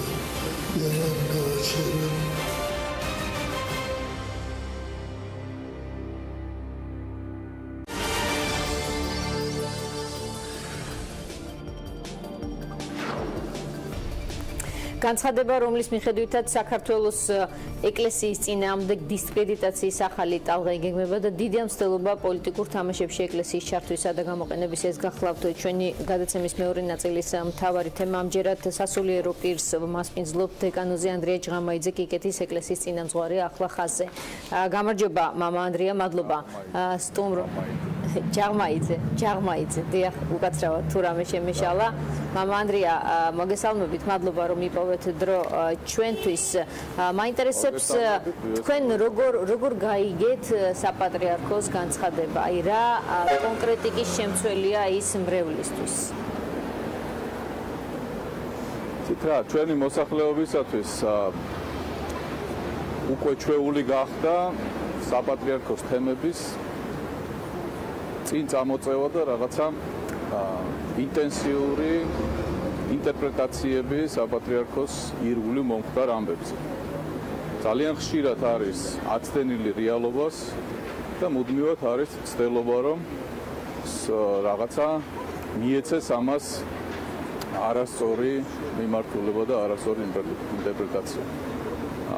ამ განცხადებას ჰქონდა გარკვეული პრევენციული ხასიათი და რაც იყო მასში ნათქვამი, გულისხმობდა იმას, რომ შესაძლოა კვლავ მზადდებოდეს კიდევ ერთი რაღაცა ტალღას საპატრიარქოს წინააღმდეგ ცილისწამებული თუ კაცმოძულეობითი მოღვაწეობის სამხედრო. მამაო, როდესაც თქვენი განცხადებები განიხილეს თეოლოგთა წრეებმა, ითქვა ასეთი რამ, რომ საპატრიარქოს ეს განცხადება ერთგვარი ისტერიკაა, ესეც ითქვა ამ ეთერში სხვათა შორის აგონიურ ხასიათს ატარებსო და მიუთითებს, რომ სისტემა არის კრიზისში. თვითონ მენეჯმენტი მართლმადიდებელი ეკლესიისო, ასეთი შტაბ-ბეჭდილებაც დატოვა. ეს იმისთვის არის სწორედ, რაც თქვენ თქვით, პრევენციულად ამ შემთხვევაში დაემთხვა თქვენი მოსაზრებები გაკეთებულიო, ესეთი რამეც ითქვა, რომ საზოგადოებას წინასწარ უთხრას, რომ რა ცუდი ინფორმაციაც არ უნდა გავრცელდეს ეკლესიაზე, არის ეს ტყუილიო. აი რაღაცნაირად საკუთარ თავდაცვის რაღაც ფორმატში მუშაობს ამ შემთხვევაში მართლმადიდებელი ეკლესიის მენეჯმენტი. ეს რაღაც ტაქტიკაა თავად. დიახ. ეს თავად ტაქტიკაა, მე უფრო ვიტყოდი, რომ თავად ამ თეოლოგებს ეთყობდათ უფრო ისტერია, ვიდრე მამა მიქაელ ბოტკოვას, რომელიც აკეთებდა განცხადებას. მე არ ვიცი ამ თეოლოგების კომპეტენცია ამ საკითხებში, რაზეც საუბრობენ. ძალიან ხშირად ამ წოდებით სარგებლობს სრულიად განსხვავებული აზროვნების და ფსიქიკის ადამიანები, ასე რომ შორს არ მგონია ღირდეს გაყოლა მათ ანალიზს. თუმცა, აი, როდესაც ეკლესიას მის მმართველ რგოლს აკრიტიკებენ, თვითონ საპატრიარქოს აქვს თუ არა შესაძლებლობა ამ შემთხვევაში ამ კრიტიკის მოსმენის, აქვს თუ არა როგორ ფიქრობ და უნდა გქონდეს თუ არა ეს მენადობა განსაკუთრებით გამახვილებული. აი კრიტიკის რა ნაწილს იღებს საპატრიარქო თქვენ თუ დააკვირდებით თქვენ თუ დააკვირდებით ამ ხნის განმავლობაში, აი წელიწადზე მეტი არის მიმდინარეობს სპეკულაციები საპატრიარქოში მომხდარი მოვლენების გარშემო, ვისაც როგორ უნდა ისეთ ინტერპრეტაციას აკეთებს ამის. თუ დააკვირდებით ამ ხნის განმავლობაში თითქმის არ გაუკეთებია საპატრიარქოს თავის გამამართლებელი და არც საპატრიარქოს რომელიმე თანამშრომელს თავის გამამართლებელი განცხადება. ვისმენთ ამ კრიტიკას, ვისმენთ აი ამ ცილისწამებებს, ძალიან ბევრ ცილისწამებებს და ეს ერთადერთი შესაძლებელია იყოს ერთადერთი აი ამ ხნის განმავლობაში განცხადება, რომელიც შეიძლება ჩაითვალოს, რომ საპასუხოდ გაკეთდა აი ამ სულ ყველაფრის და პრევენციის მიზნით, რომ ესე იგი იყო გარკვეული მოლოდინი ახალი ტალღისა კვლავ ცილისწამებების.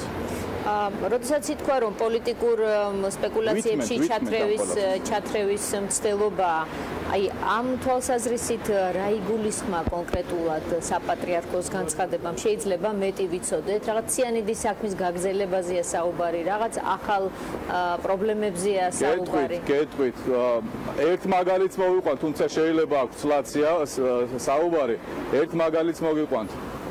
მე არ მინდა ახლა კონკრეტულად შევეხო პიროვნებას, მაგრამ ფაქტს ვიტყვი, როდესაც ადამიანის ზიარება არ ზიარების საკითხი განიხილება საჯარო სივრცეში იმ ადამიანების მიერ, რომლებიც აზროვნების კატეგორია განსხვავებულია საეკლესიო აზროვნებისაგან, როდესაც საჯარო სივრცე განიხილავს აი ამ შიდა საეკლესიო საიდუმლოს საკითხს ისეთი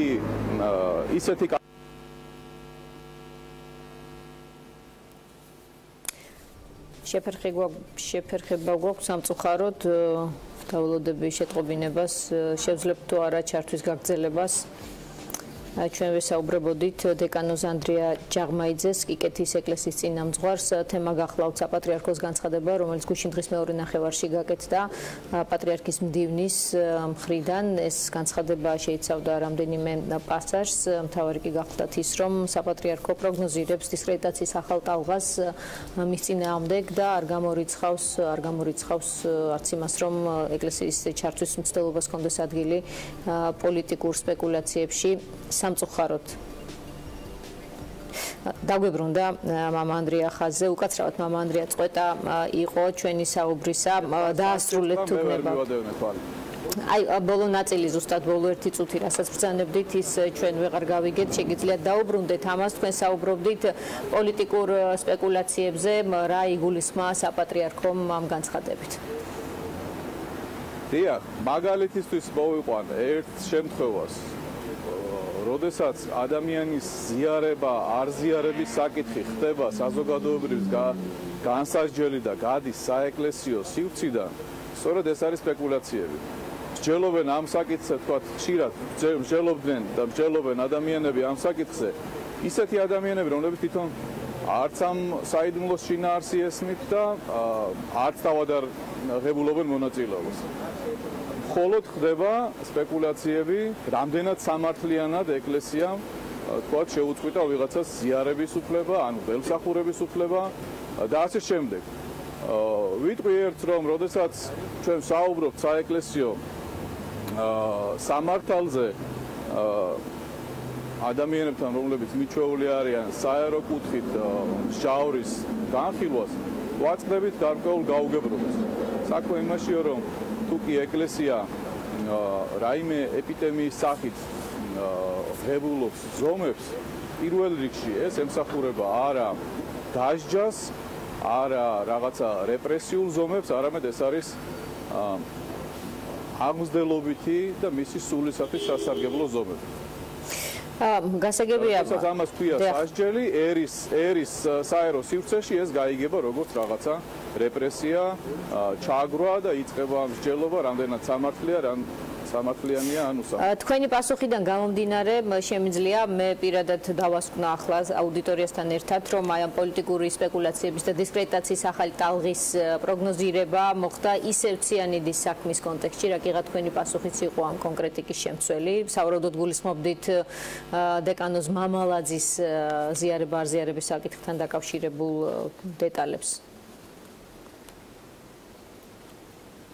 კარგი ჩვენ გვაქვს სამწუხაროდ ხარვეზი სასულიერო პირთან კავშირისას ვერ დავასრულეთ საუბარი დღეს 8 საათზე ენგა გრიგოლია შემოგთავაზებთ ამ თემას უფრო დიდ კონტექსტში და თქვენთვის საინტერესო იქნება ვინც ამ თემით ხართ დაინტერესებულნი ალბათ თვალი მიადევნოთ რეაქციას 8-ზე მე კი დღეს ამით გემშვიდობებით შევხვდებით უკვე ხვალ როგორც დღის ამბებში ასევე პროექტში პირველების აღამოს 8-ზე გმადლობთ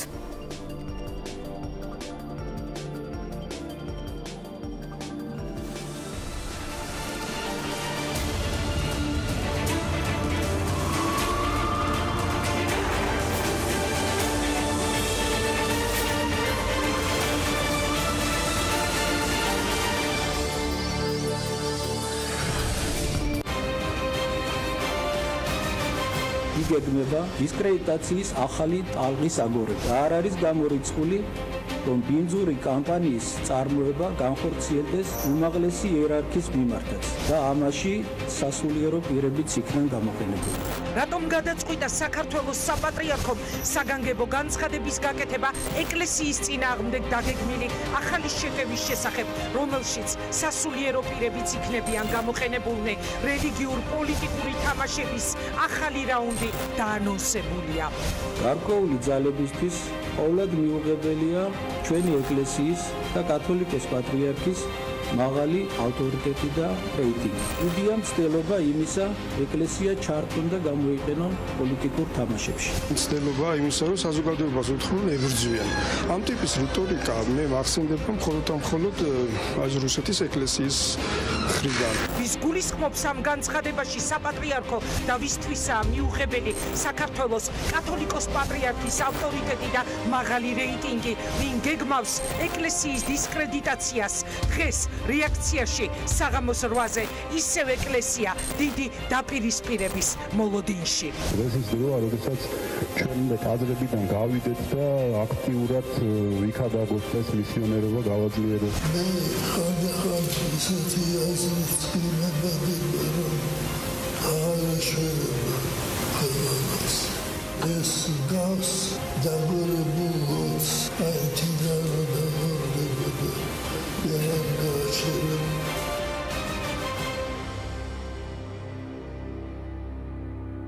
ჰეროინი გავს ინჯე და მერე უკვე სუბეტექსიც.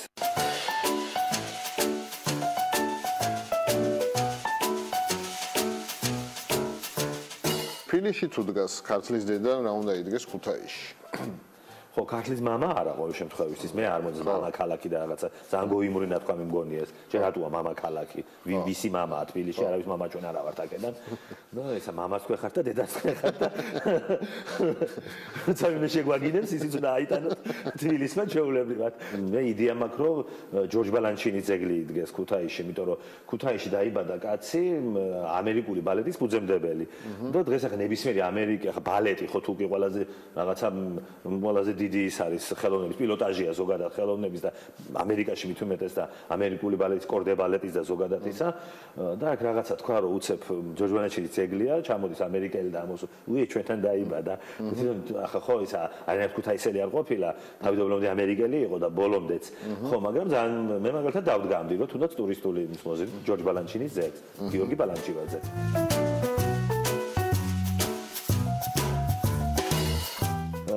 იყო ასეთი კაი ქალბატონი მწერალი რომელმაც თქვა ესეთი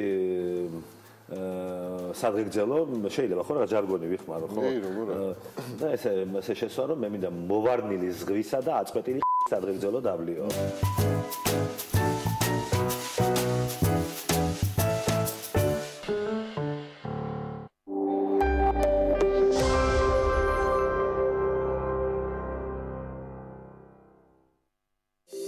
გრანდიოზული აქცია Digital TV-სგან. მაღალ რეიტინგული არხებით თვეში სულ რაღაც 8 ლარიდან. ჩაერთე Digital TV-ში უფასოდ და უყურე მსოფლიოში საუკეთესო ტელეარხებს მაღალი ხარისხით. დაგვიკავშირდით ნომერზე 032 205 12 12. ინსტალაცია უფასოა. რთული და დამღლელი დღის შემდეგ მე ვიცი, რომ საღამოს სასიამოვნოდ გავატარებ. მიუხედავად დიდი არჩევანისა, მე მაინც ვახერხებ შევარჩიო ნატურალური და ჯანსაღი რძის პროდუქტები ჩემი ოჯახისთვის. ოჯახი, ეს ბედნიერებაა. ჩემი ოჯახის ბედნიერება კი ქობულეთურის რძის პროდუქტებია. იფრინეთ უსაფრთხოდ და კომფორტულად ავიაკომპანია ელინეართან ერთად. ხელმისაწვდომი ფასები 22 მაისიდან პირდაპირ იფრინეთ თბილისის სალონიკის მიმართულებით. ყოველ სამშაბათს მხოლოდ 300 ლარიდან. 14 ივნისიდან პირდაპირ რეისი თბილისი ჰერაკლიონის მიმართულებით. ყოველ ხუთშაბათს მხოლოდ 360 ლარიდან. აღმოაჩინე მთელი საბერძნეთი მუზენიდის ტრეველთან ერთად. ინფორმაციის მისაღებად მიმართეთ საქართველოს ტურისტულ სააგენტოებს ან ესტუმრეთ ჩვენს ვებგვერდს www.muzenidis.com. დავეპირველის ინტერნეტ პარტნიორია MyVideoG. იხილეთ ყველა ვიდეო MyVideoზე. შეიძლება ამბობენ, რომ ყვავილი ყველა ქალს არ უყვარს, მაგრამ როდესაც ჩუქნი ამელის თაიგულს, ურთიერთობა განსაკუთრებული ხდება. ყვავილების მაღაზია ამელი.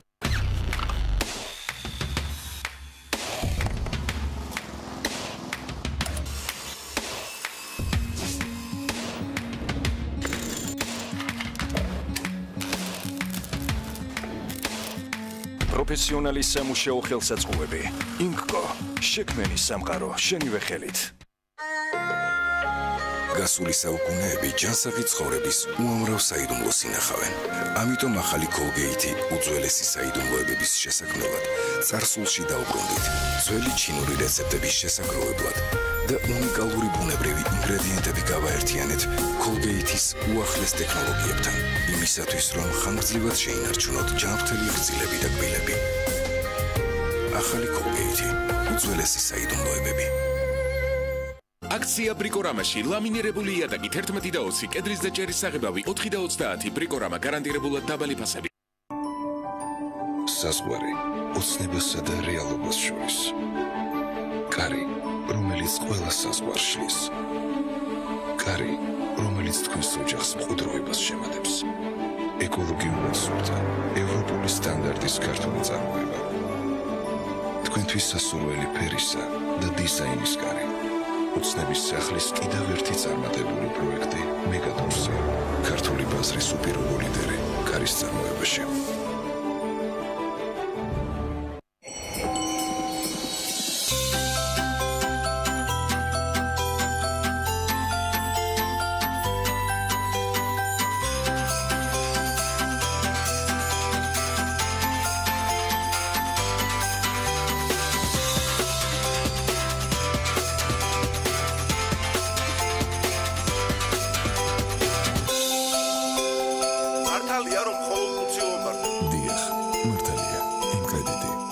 ეს არის თბილისის ერთ-ერთი უძველესი უბანი, რომელსაც აქვს თავისი უნიკალური სტილი, არქიტექტურა, ცხოვრების რიტმი, ისტორია, ხალხი, რომელსაც უყვარს ეს ადგილი.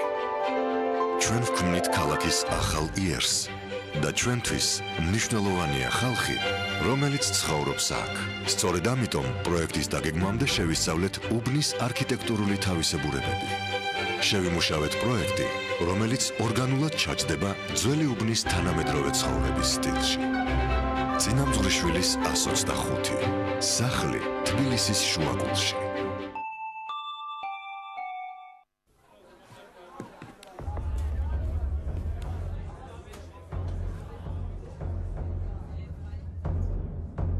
Greatest stories have stormy beginnings.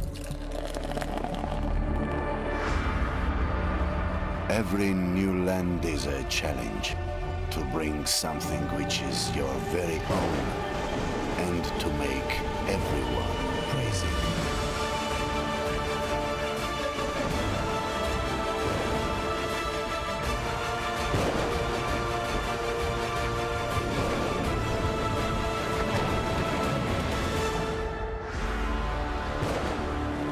Ragnar Royal Viking Beer.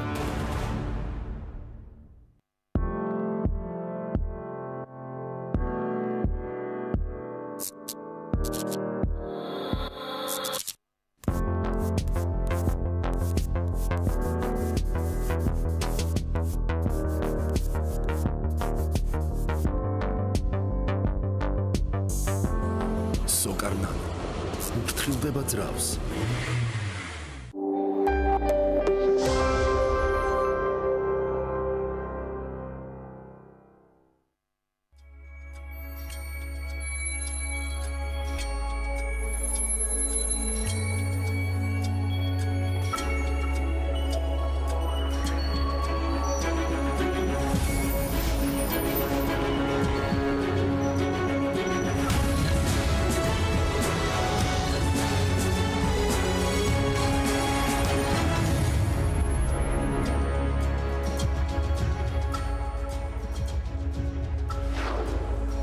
გამარჯობა პირდაპირ ეთერშია საინფორმაციო გამოშვება ახალ ამბებს ეთუნეინს პირველი გაგაცნობთ.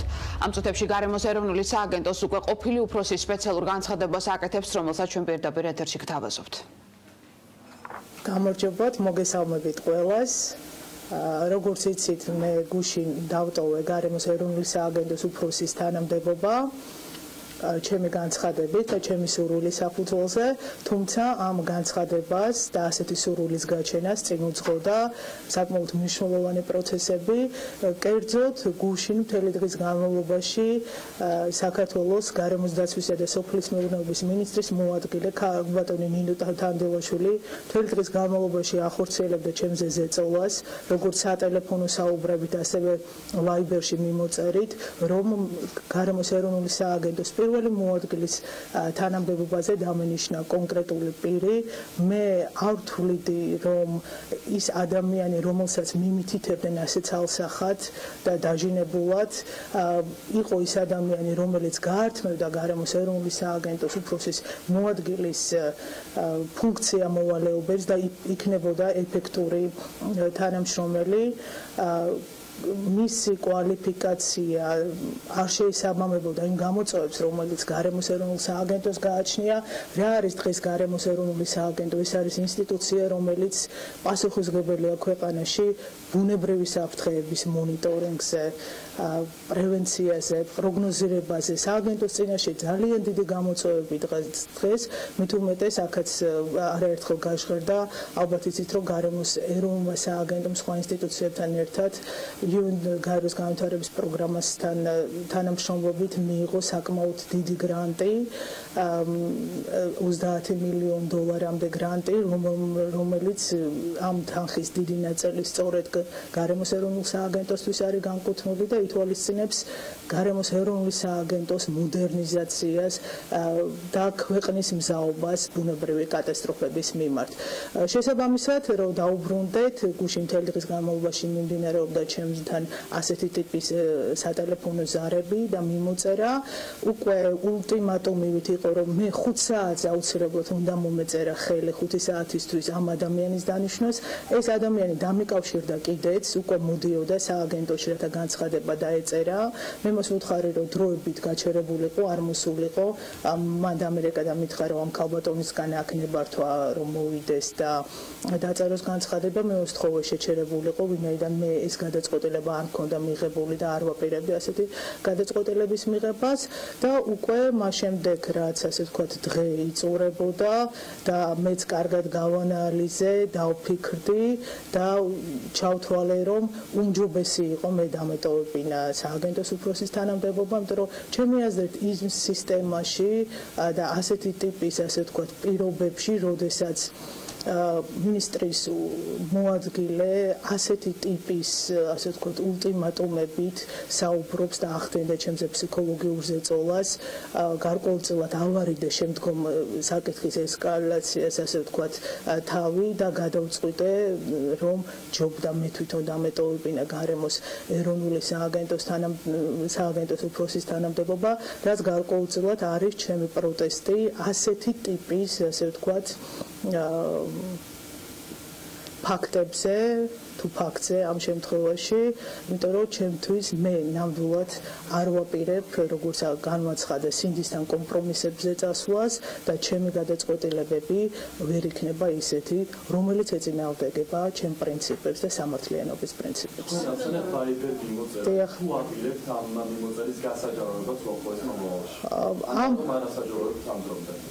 გასაჯაროებას არ ვაპირებ ამ ეტაპზე, მე მგონი უნდა მენდოთ თუ გარკვეული ასე თქვათ, იქ როგორც ვიცი, ქალბატონი ნინო არ ადასტურებს ასეთი მიმოწერის არსებობას.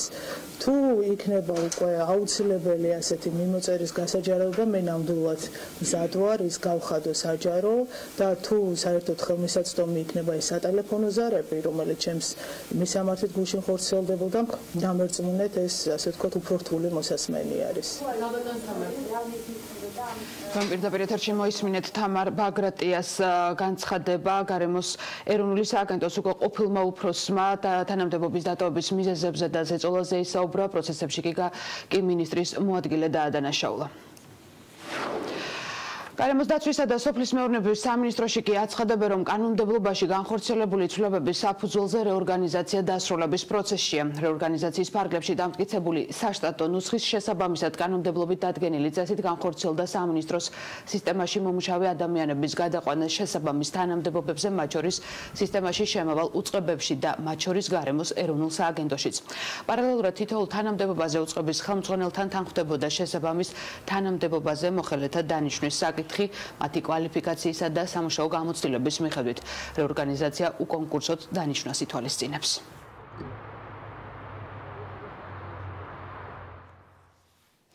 გადავინაცვლოთ დღის სხვა თემებზე. საპარლამენტო და არასაპარლამენტო ოპოზიცია ქვეყნის პრემიერს პარლამენტში იბარებს. პოლიტიკურმა სუბიექტებმა 4-პუნქტიანი მოთხოვნები შეიმუშავეს. რუსტან ჯაბანიშვილი გვეტყვის, რატომ იბარებენ გიორგი კვირიკაშვილს საკანონმდებლო ორგანოში და რა მოთხოვნები აქვთ ხელისუფლების ოპონენტებს.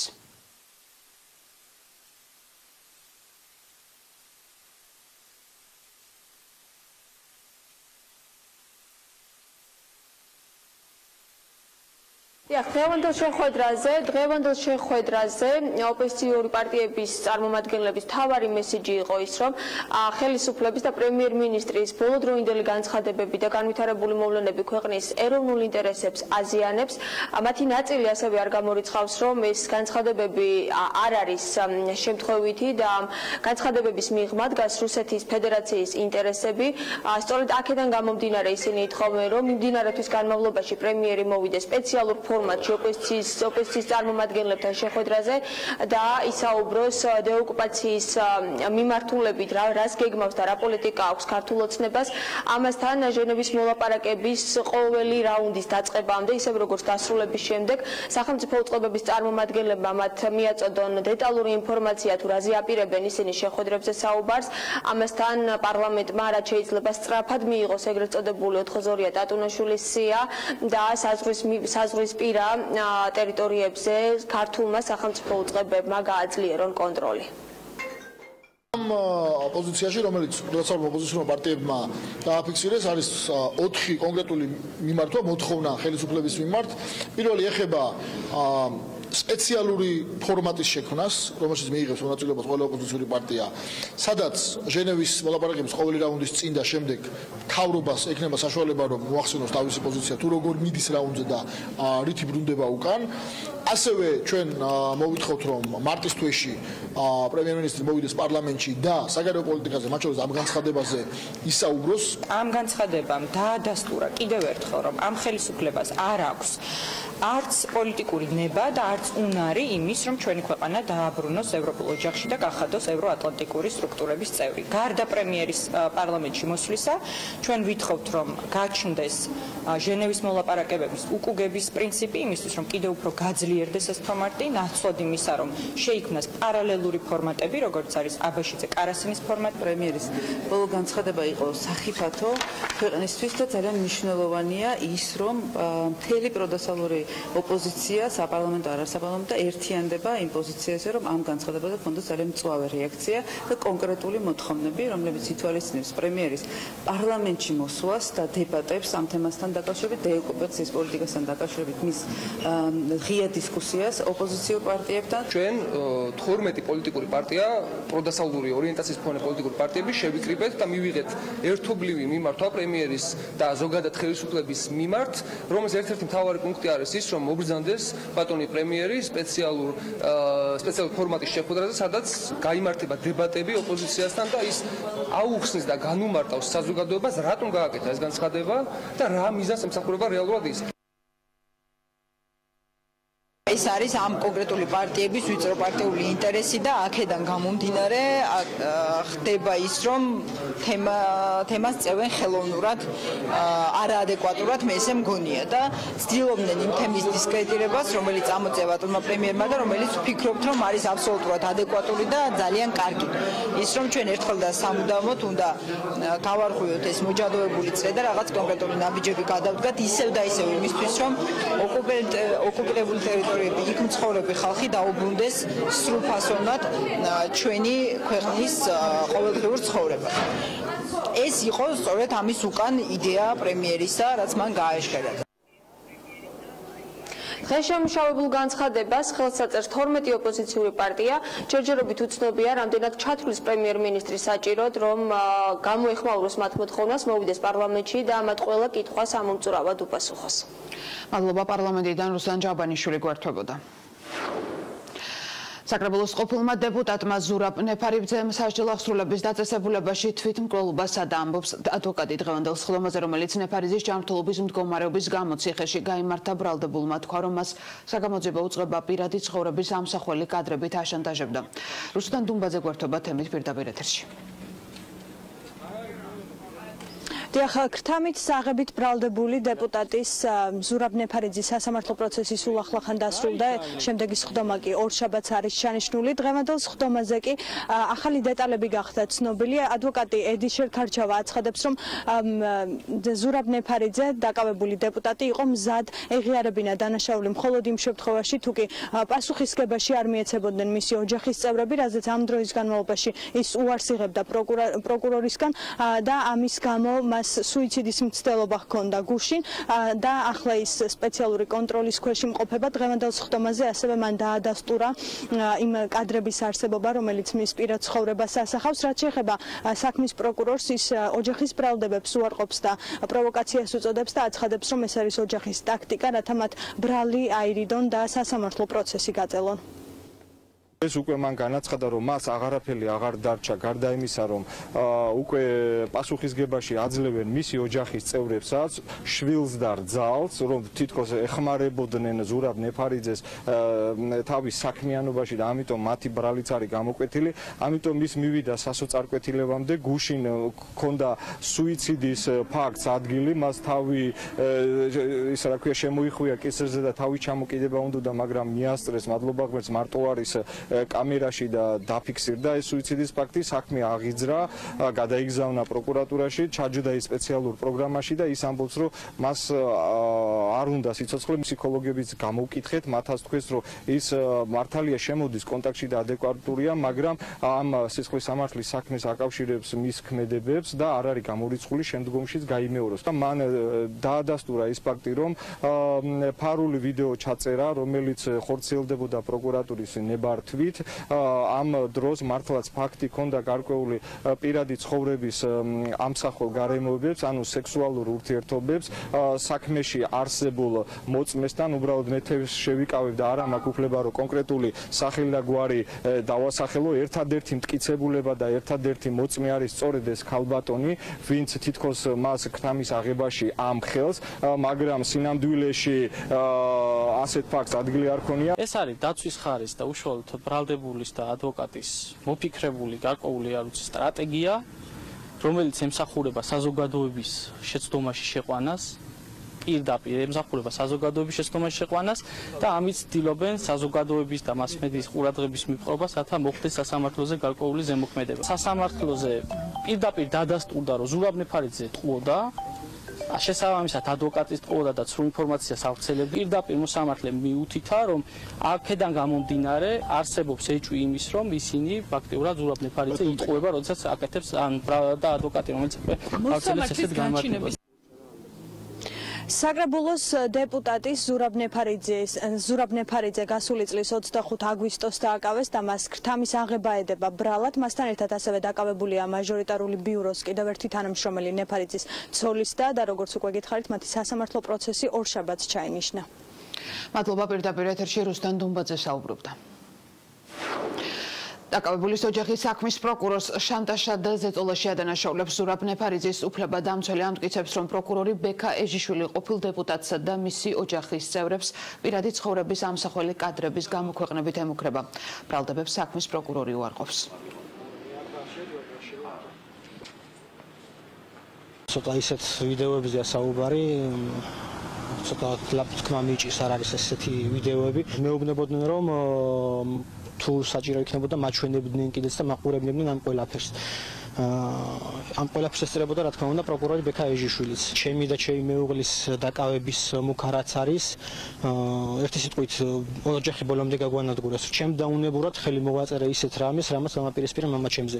იქიდან გამომდინარე, რომ მე არ მსურდა ის ვიდეოები, რასაც მე მეუბნებოდნენ, ანუ კანთ გავრცელებული ყვან რაღაცა და იქიდან გამომდინარე, რომ მე მინდოდა მამა ჩემის რეპუტაციის შენარჩუნება.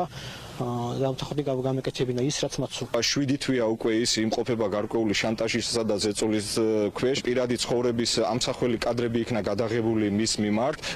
ფარული ვიდეო თვალთვალის შედეგად გარკვეული პირები გამოძიების დაწყებიდან მას აშანტაჟებდნენ არა მარტო მას, არამედ მისი ოჯახის წევრებსაც, შვილსაც, რძალსაც. ბრალს არ აღიარებს იქიდან გამომდინარე, რომ ეს ადასტურებს იმ გარემოს, რომ ეს იყო სანქცირებული ნებადართული საკრებულოს მხრიდან ეს საქმიანობა და დღესაც კი მაჟორიტარული ბიუროები ამ ფორმით ახორციელებენ თავიანთ აქტივობებს. სასახად შემიძლია გითხრათ, რომ სისხლის სამართლის მრავალტომიან საქმეში არც ერთი რაიმე პირადი ჩანაწერის არ არსებობს და არც მოიპოვება, ზოგადად არც არავის მოიპოვება. იმდენი პირდაპირ მტკიცებულება ამ საქმეში, რომ ნამდვილად არავის არ სჭირდება არც მისი შვილის ჩვენება სასამართლო პროცესზე და რაიმის დადასტურება, ასევე არც ბრალდებულის ჩვენება. ისეთ ეს არის პირდაპირ გეტყვით ადვოკატის და დაცვის ხარის კონკრეტულად პროვოკაციული ქმედება, რომ არიდან პასუხისგებლობას თავი. მე მზად ვარ ნებისმიერ ჩემს ქმედებაზე ვაგო პასუხი. ცეცხლსასროლი იარაღიდან გასროლის შედეგად ახალგაზრდა ქალი გარდაიცვალა. ტყვია 14 წლამდე ასაკის არასრულწლოვანს გაუვარდა. შემთხვევა გუშინ გლდანში მოხდა. ცეცხლსასროლი იარაღი, რომელმაც ახალგაზრდა ქალის სიცოცხლე იმსხვერპლა, სავარაუდოდ არასრულწლოვნის მამას ეკუთვნის. წესლი ბოკერი არკვევდა მკვლელობის დეტალებს. ეთნა თავდაპირველად გეტყვით, რომ არასრულწლოვნის მამის ვინაობა უკვე ცნობილია, ის სახელმწიფო უსაფრთხოების სამსახურის თანამშრომელია, თუმცა მის სახელს და გვარს ჩვენ ამ დროისთვის შეგნებულად არ ვასახელებთ, რაც შეეხება უშუალოდ შემთხვევას, სწორედ გუშინ გლდანში პირველ მიკრორაიონში მოხდა, როგორც ადგილობრივები ჩვენთან საუბრისას აცხადებენ, არასრულწლოვანმა მამის ცეცხლსასროლი იარაღიდან შემთხვევით გაისროლა, რის შედეგადაც 21 წლის სტუდენტი გოგო გარდაიცვალა. გარდაცვლილი სწორედ ამ ოჯახში დროებით ქირით ცხოვრობდა. ავიცი შემთხვევით გაუვარდა და ეს ზუსტად აჭრილებს არ ვხდი. მამას თუ იცნობთ თქვენ, მამამის? ანუ მეზობელი რა ესე კარგად ახლოს არის. სად მუშაობდა მამა თუ იცით თქვენთვის თუ იყო? მე როგორც ვიცი პოლიციელი, მეტი არაფერს. მე ვიცი რომ პატარა ძმას გამოვართვა რომ რამე არ ექნა და შემთხვევით გაუვარდა. ყოველ შემთხვევით გავარდა ვიცი მარტო. ეს ყველა სახში უნდა ყოფილიყო პროგრამი გამეცი. არაფერი არ ვიცი, სამსახურიდან მოვედი, სასწრაფო დავინახე და ვიღაც გოგორო წაიყვანეს ეს ვიცი. გარდაიცვალა მეორე დღეს ესე ითქვა. ვიცი რომ 7 წყნარი ოჯახი არიან, მრავალშვილიანი ოჯახი, ეგ ვიცი მარტო სიხარულა. მეტი სხვა არაფერი არ ვიცი, სად მუშაობდა, რა მუშაობს. რა ვიცი. ეს ვერსია რომ ძმას ართმევდა იარაღს რომ არ ვიცი სიხარულა, არაფერი არ ვიცი. გავიგე რომ რაღაც იარაღი გაუვარდა, და მეტი არაფერი არ ვიცი. მომხდარ ფაქტთან დაკავშირებით გამოიკითხნენ როგორც არასრულწლოვნის ოჯახის წევრები, ასევე არასრულწლოვანი და ადგილობრივები, რაც შეეხება გარდაცვლას, ის უკვე გადაასვენეს რეგიონში საკუთარ საცხოვრებელ სახლში. გამოძიება კი მომხდარ ფაქტთან დაკავშირებით 116 მუხლით მიმდინარეობსაც. სიცოცხლის გაუფრთხილებლობით მოსპობას გულისხმობს, თუმცა შესაძლებელია ეს მუხლი გადაკვალიფიცირდეს, რადგან გამოძიება დაინტერესდეს თუ რამდენად კანონიერად და უსაფრთხოდ იყო შენახული სახლში სამართალდამცველის ცეცხლსასროლი იარაღი. მადლობა გლდანში მომხდარი მკვლელობის დეტალებით ცესილი ბოკერია გვერდებოდა. ხორავას ქუჩაზე მოკლული ერთ-ერთი არასრულწლოვნის მამამ თბილისის პროკურატურას მიმართა დავით სარალიძე ბორის კაკუბავას განცხადებებისთვის სამართლებრივი შეფასებების მიცემას ითხოვს. კაკუბავა ხორავას ქუჩაზე დატრიალებულ ტრაგედიას რამდენიმე დღის წინ გამოეხმაურა და განაცხადა, რომ სისხლიან დაპირისპირებას წინ კონკრეტული კონფლიქტი უწყოდა. კონკრეტულად კი ყოფილი დეპუტატის თქმით, მის შვილიშვილს აშანტაჟებდნენ და ფულს ზალავდნენ. სწორედ ეს განცხადებები გახდა გარდაცვლილი არასრულწლოვნების ოჯახის წევრებისთვის მიუღებელი. ზაზა სარალიძე ითხოვს იმ კითხვებს გაეცეს პასუხის საფუძველზეც გაჟღერდა აღნიშნული განცხადებები. ბორის კაკუბავას ვერსიებს მისი ოჯახის წევრებიც ემიჯნებიან. ხო არა მარტო ჩემს შვილს და ლევანს, არამედ მთელ იმ არასრულწლოვნელთა ჯგუფს, რომელიც 51 სკოლაში სწავლობენ და არა მარტო 51 სკოლაში, როგორც ირკვევა, მეორე შვილიშვილი სწავლობს პირველ ექსპერიმენტებში და როგორც ჩანს, იქაც იგივე გააჟღერა თავიდან ბოლომდე, რომ აშანტაჟებდნენ მის შვილიშვილებს, აყოფილებდნენ ეგრეთ წოდებულ ტუალეტში თავს და აწერდნენ ფულს. მოვითხოვ, რახან არასრულწლოვნებს ასე ძლიერად იცავს საქართველოს კანონმდებლობა, მოვითხოვ ჩემი შვილის, ლევანის და მათი მეგობრების უფლებებიც იყოს დაცული. თავდასხმა, თავდაცვის ყველაზე საუკეთესო საშუალება არის, რომ რაც ამ წუთში ჩემი აზრით გამოიყენა ბორის კაკუბავა. პირადად ჩემი დაცვის ყოფი წლები არ უნახია. ბორის კაკუბავა არ ცხოვრობს საქართველოში, ის კი არის სიმამრი ჩემი დაცვის ყოფის, მაგრამ მას მის შვილიშვილებთან წლებია კონტაქტი არ ქონია, ამ შემთხვევის დროსაც არ ჩამოსულა ის. თვითონ ოჯახი ემიჯნება, ანუ ბორის კაკუბავასთან არანაირი კავშირი არ აქვს. 19 წლის თემრულან მაჩალიკაშვილის სიცოცხლის ხელყოფის საქმეზე მიმდინარე გამოძიების პროცესში შესაბამისი ექსპერტიზა ხარვეზებით ჩატარდა. ადამიანის უფლებების სწავლებისა და მონიტორინგის ცენტრმა ამ დროისთვის ჩატარებული, მათ შორის 2018 წლის 13 მარტს დასრულებული სასამართლო სამედიცინო ექსპერტიზის შედეგების მიმოხილვა წარადგინა. როგორც CMC-ის გავრცელებულ განცხადებაში ნათქვამია, მიუხედავად იმისა, რომ ექსპერტიზისთვის შეუძლებელი იყო სროლის მანძილის ზუსტი განსაზღვრა, დადგინდა, რომ სროლა ახლო მანძილიდან არ განხორციელებულა. როდესაც უკვე ცნობილია თემრულან მაჩალიკაშვილის სიცოცხლის ხელყოფის ფაქტზე მიმდინარე გამოძიებაში დანიშნული ძირითადი ექსპერტიზის შედეგები, რომლებიც ერთი მხრივ ადგენს საქმისათვის მნიშვნელოვან ცალკეულ გარემოებებს, მეორე მხრივ კი აჩენს ძირითადი მტკიცებულებების ამოღების, დამაგრებისა და დოკუმენტირების პროცესში სერიოზულ ხარვეზებს. ხარვეზენად იქნა დადოკუმენტირებული ოპერაციამდელი სურათი, შესაბამისად ექსპერტიზამ ვერ შეძლო სროლის მანძილის განსაზღვრა, შემთხვევის ადგილიდან არ იქნა ამოღებული საწყის ეტაპზე იარაღის მასრა, თუმცა გენეტიკური ექსპერტიზით, რომელიც ასევე სულს მიერ იქნა დანიშნული, აღმოჩენილი არის ხელყუმბარაზე თემრულან მაჩალიკაშვილის გენეტიკური პროფილი, ანუ დნმ.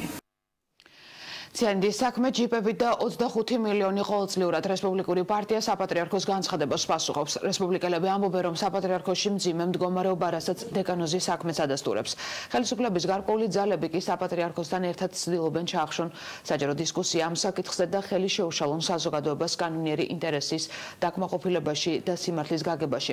რესპუბლიკელებს მიაჩნიათ, რომ საპატრიარქოში დაგროვებულ პრობლემებს სასულიერო პირები პარტიებს აბრალებენ. გუშინ მამა მიქაელ ბუტკოვმა თქვა, რომ საპატრიარქოს დისკრედიტაციის ახალი ტალღა მზადდება. ციანდის საქმე 25 მილიონი ჯიპები, ეს არის დადასტურებული ფაქტები და არა რესპუბლიკური პარტიის მიერ წამოწეული საკითხები, რაც ადასტურებს კიდევ ერთხელ და აჩვენებს, რამდენად ზედაპირზე ამოვიდა ის მძიმე ვითარება და მძიმე პრობლემები, რომელიც აქვს საპატრიარქოს დღეს. საპატრიარქოს განცხადება იყო თითქოს ისინი ასე გამოჩნდა, რომ ისინი ვერ გაიაზრა საპატრიარქომ, რომ ამ მძიმე პროცესს, როდესაც ზედაპირზე ამოდის ყველა ის პრობლემა, რომელიც ჩაბეტონებული იყო ამდენი ხნის მანძილზე საპატრიარქოში, ისინი ამ პროცესს ვერ გააჩერებენ და ეძებენ შეთქმულების მონაწილეებს უკვე ერში და რესპუბლიკური პარტია დაასახელა გუშინ ბატონმა ბუტკოვმა როგორც ერთ-ერთი მონაწილე. საპატრიარქომ იქცა ხელისუფლების ნაწილად შეეზარდა ხელისუფლებას და ქრთამის სახით, სწორედ ასე ვასახელებთ ჩვენ 25 მილიონი, რომელსაც საპატრიარქო იყოს, იღებს ბიუჯეტიდან ყველანაირი დასაბუთების გარეშე და შეუძლებელია დღეს ეს პროცესი იყოს გამჭვირვალე. ჩვენ ვამბობთ, რომ ეს პროცესი უნდა შეწყდეს, ესეთი დაფინანსება. როდესაც საპატრიარქოში პატრიარქის თანამოსაყდრე ღიად გამოდის და მთავარ პრობლემად ევროპულ იდეოლოგიას, ევროპულ ღირებულებებს ასახელებს და მიიჩნევს, რომ ქვეყანა გადაგვარების გზაზე სწორედ ამიტომ დგას, ბუნებრივია, ეს არის რუსული ინტერესების გატარება საპატრიარქოს უმაღლესი იერარქების მხრიდან. და რა ხდება ქვეყნის ფარგლებს გარეთ ბრიტანეთმა გაეროს უშიშროების საბჭოზე რუსეთის პასუხისმგებლობის საკითხი დააყენა. ლონდონმა მოსკოვი გაეროს წინაშე საერთაშორისო ნორმების დარღვევაში კიდევ ერთხელ დაადანაშაულა. დიდი ბრიტანეთი რუსეთის უმაღლეს ხელისუფლებასთან ყველა დონის ურთიერთობას წყვეტს. პრემიერ-მინისტრმა ტერეზა მეიმ ასევე 23 რუს დიპლომატს ქვეყნის დასატოვებლად ერთკვირიანი ვადა მისცა. ანალოგიური ნაბიჯებით აპირებს პასუხის გაცემას მოსკოვიც. ლავროვის უწყება დიდი ბრიტანეთიდან რუს დიპლომატებს აძევებს. ოფიციალური მოსკოვი რუსეთის ფედერაციიდან ბრიტანელი დიპლომატების გაძევებას აპირებს, რაც საპასუხო ნაბიჯი იქნება დიდი ბრიტანეთის ქმედების საპასუხოდ. ეს განცხადება დღეს რუსეთის საგარეო საქმეთა მინისტრმა სერგეი ლავროვმა გააკეთა. მინისტრმა აღნიშნა, რომ რუსეთი ამ ნაბიჯს მალე გადადგამს, თუმცა არ დააკონკრეტა არც ზუსტი ვადა და არც პერსონა ნონ გრატად გამოსაცხადებელი ბრიტანელი დიპლომატების რაოდენობა. დიდი ბრიტანეთის მიერ წაყენებული ბრალდების პასუხად კი ლავროვმა განაცხადა, რომ სოლიდური ხალხი ასე არ იქცევა. И в наших СМИ, и в западных СМИ. რუსულ და უცხოურ მედიაშიც უამრავი არგუმენტი იქნა წარმოდგენილი იმის დასამტკიცებლად, რომ რუსეთს არანაირი მოტივი არ ჰქონდა. სამაგიეროდ ასეთი მოტივები საკმარისად აქვთ იმათ, ვისაც რუსოფობიის კამპანიის გაღრმავება სურთ უკლებლივ ყველა მიმართულებით. ბრიტანელები ბრალდებებში იყენებენ ტერმინს high likely, დიდი ალბათობით, მაგრამ სოლიდური ადამიანებისთვის ეს არც თუ სერიოზული და სოლიდური ქცევაა. Во всех без исключения сферах человеческой деятельности.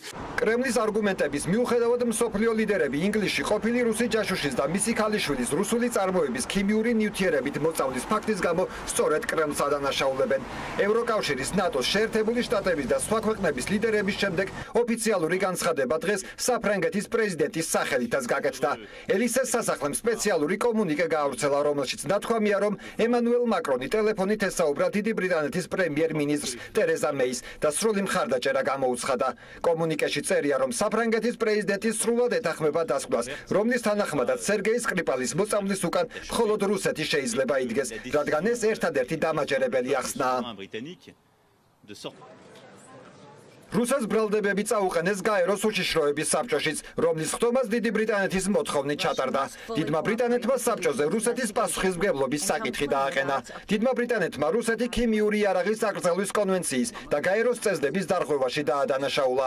გაეროში დიდი ბრიტანეთის წარმომადგენელმა თავის გამოსვლაში საქართველოს ახსენა.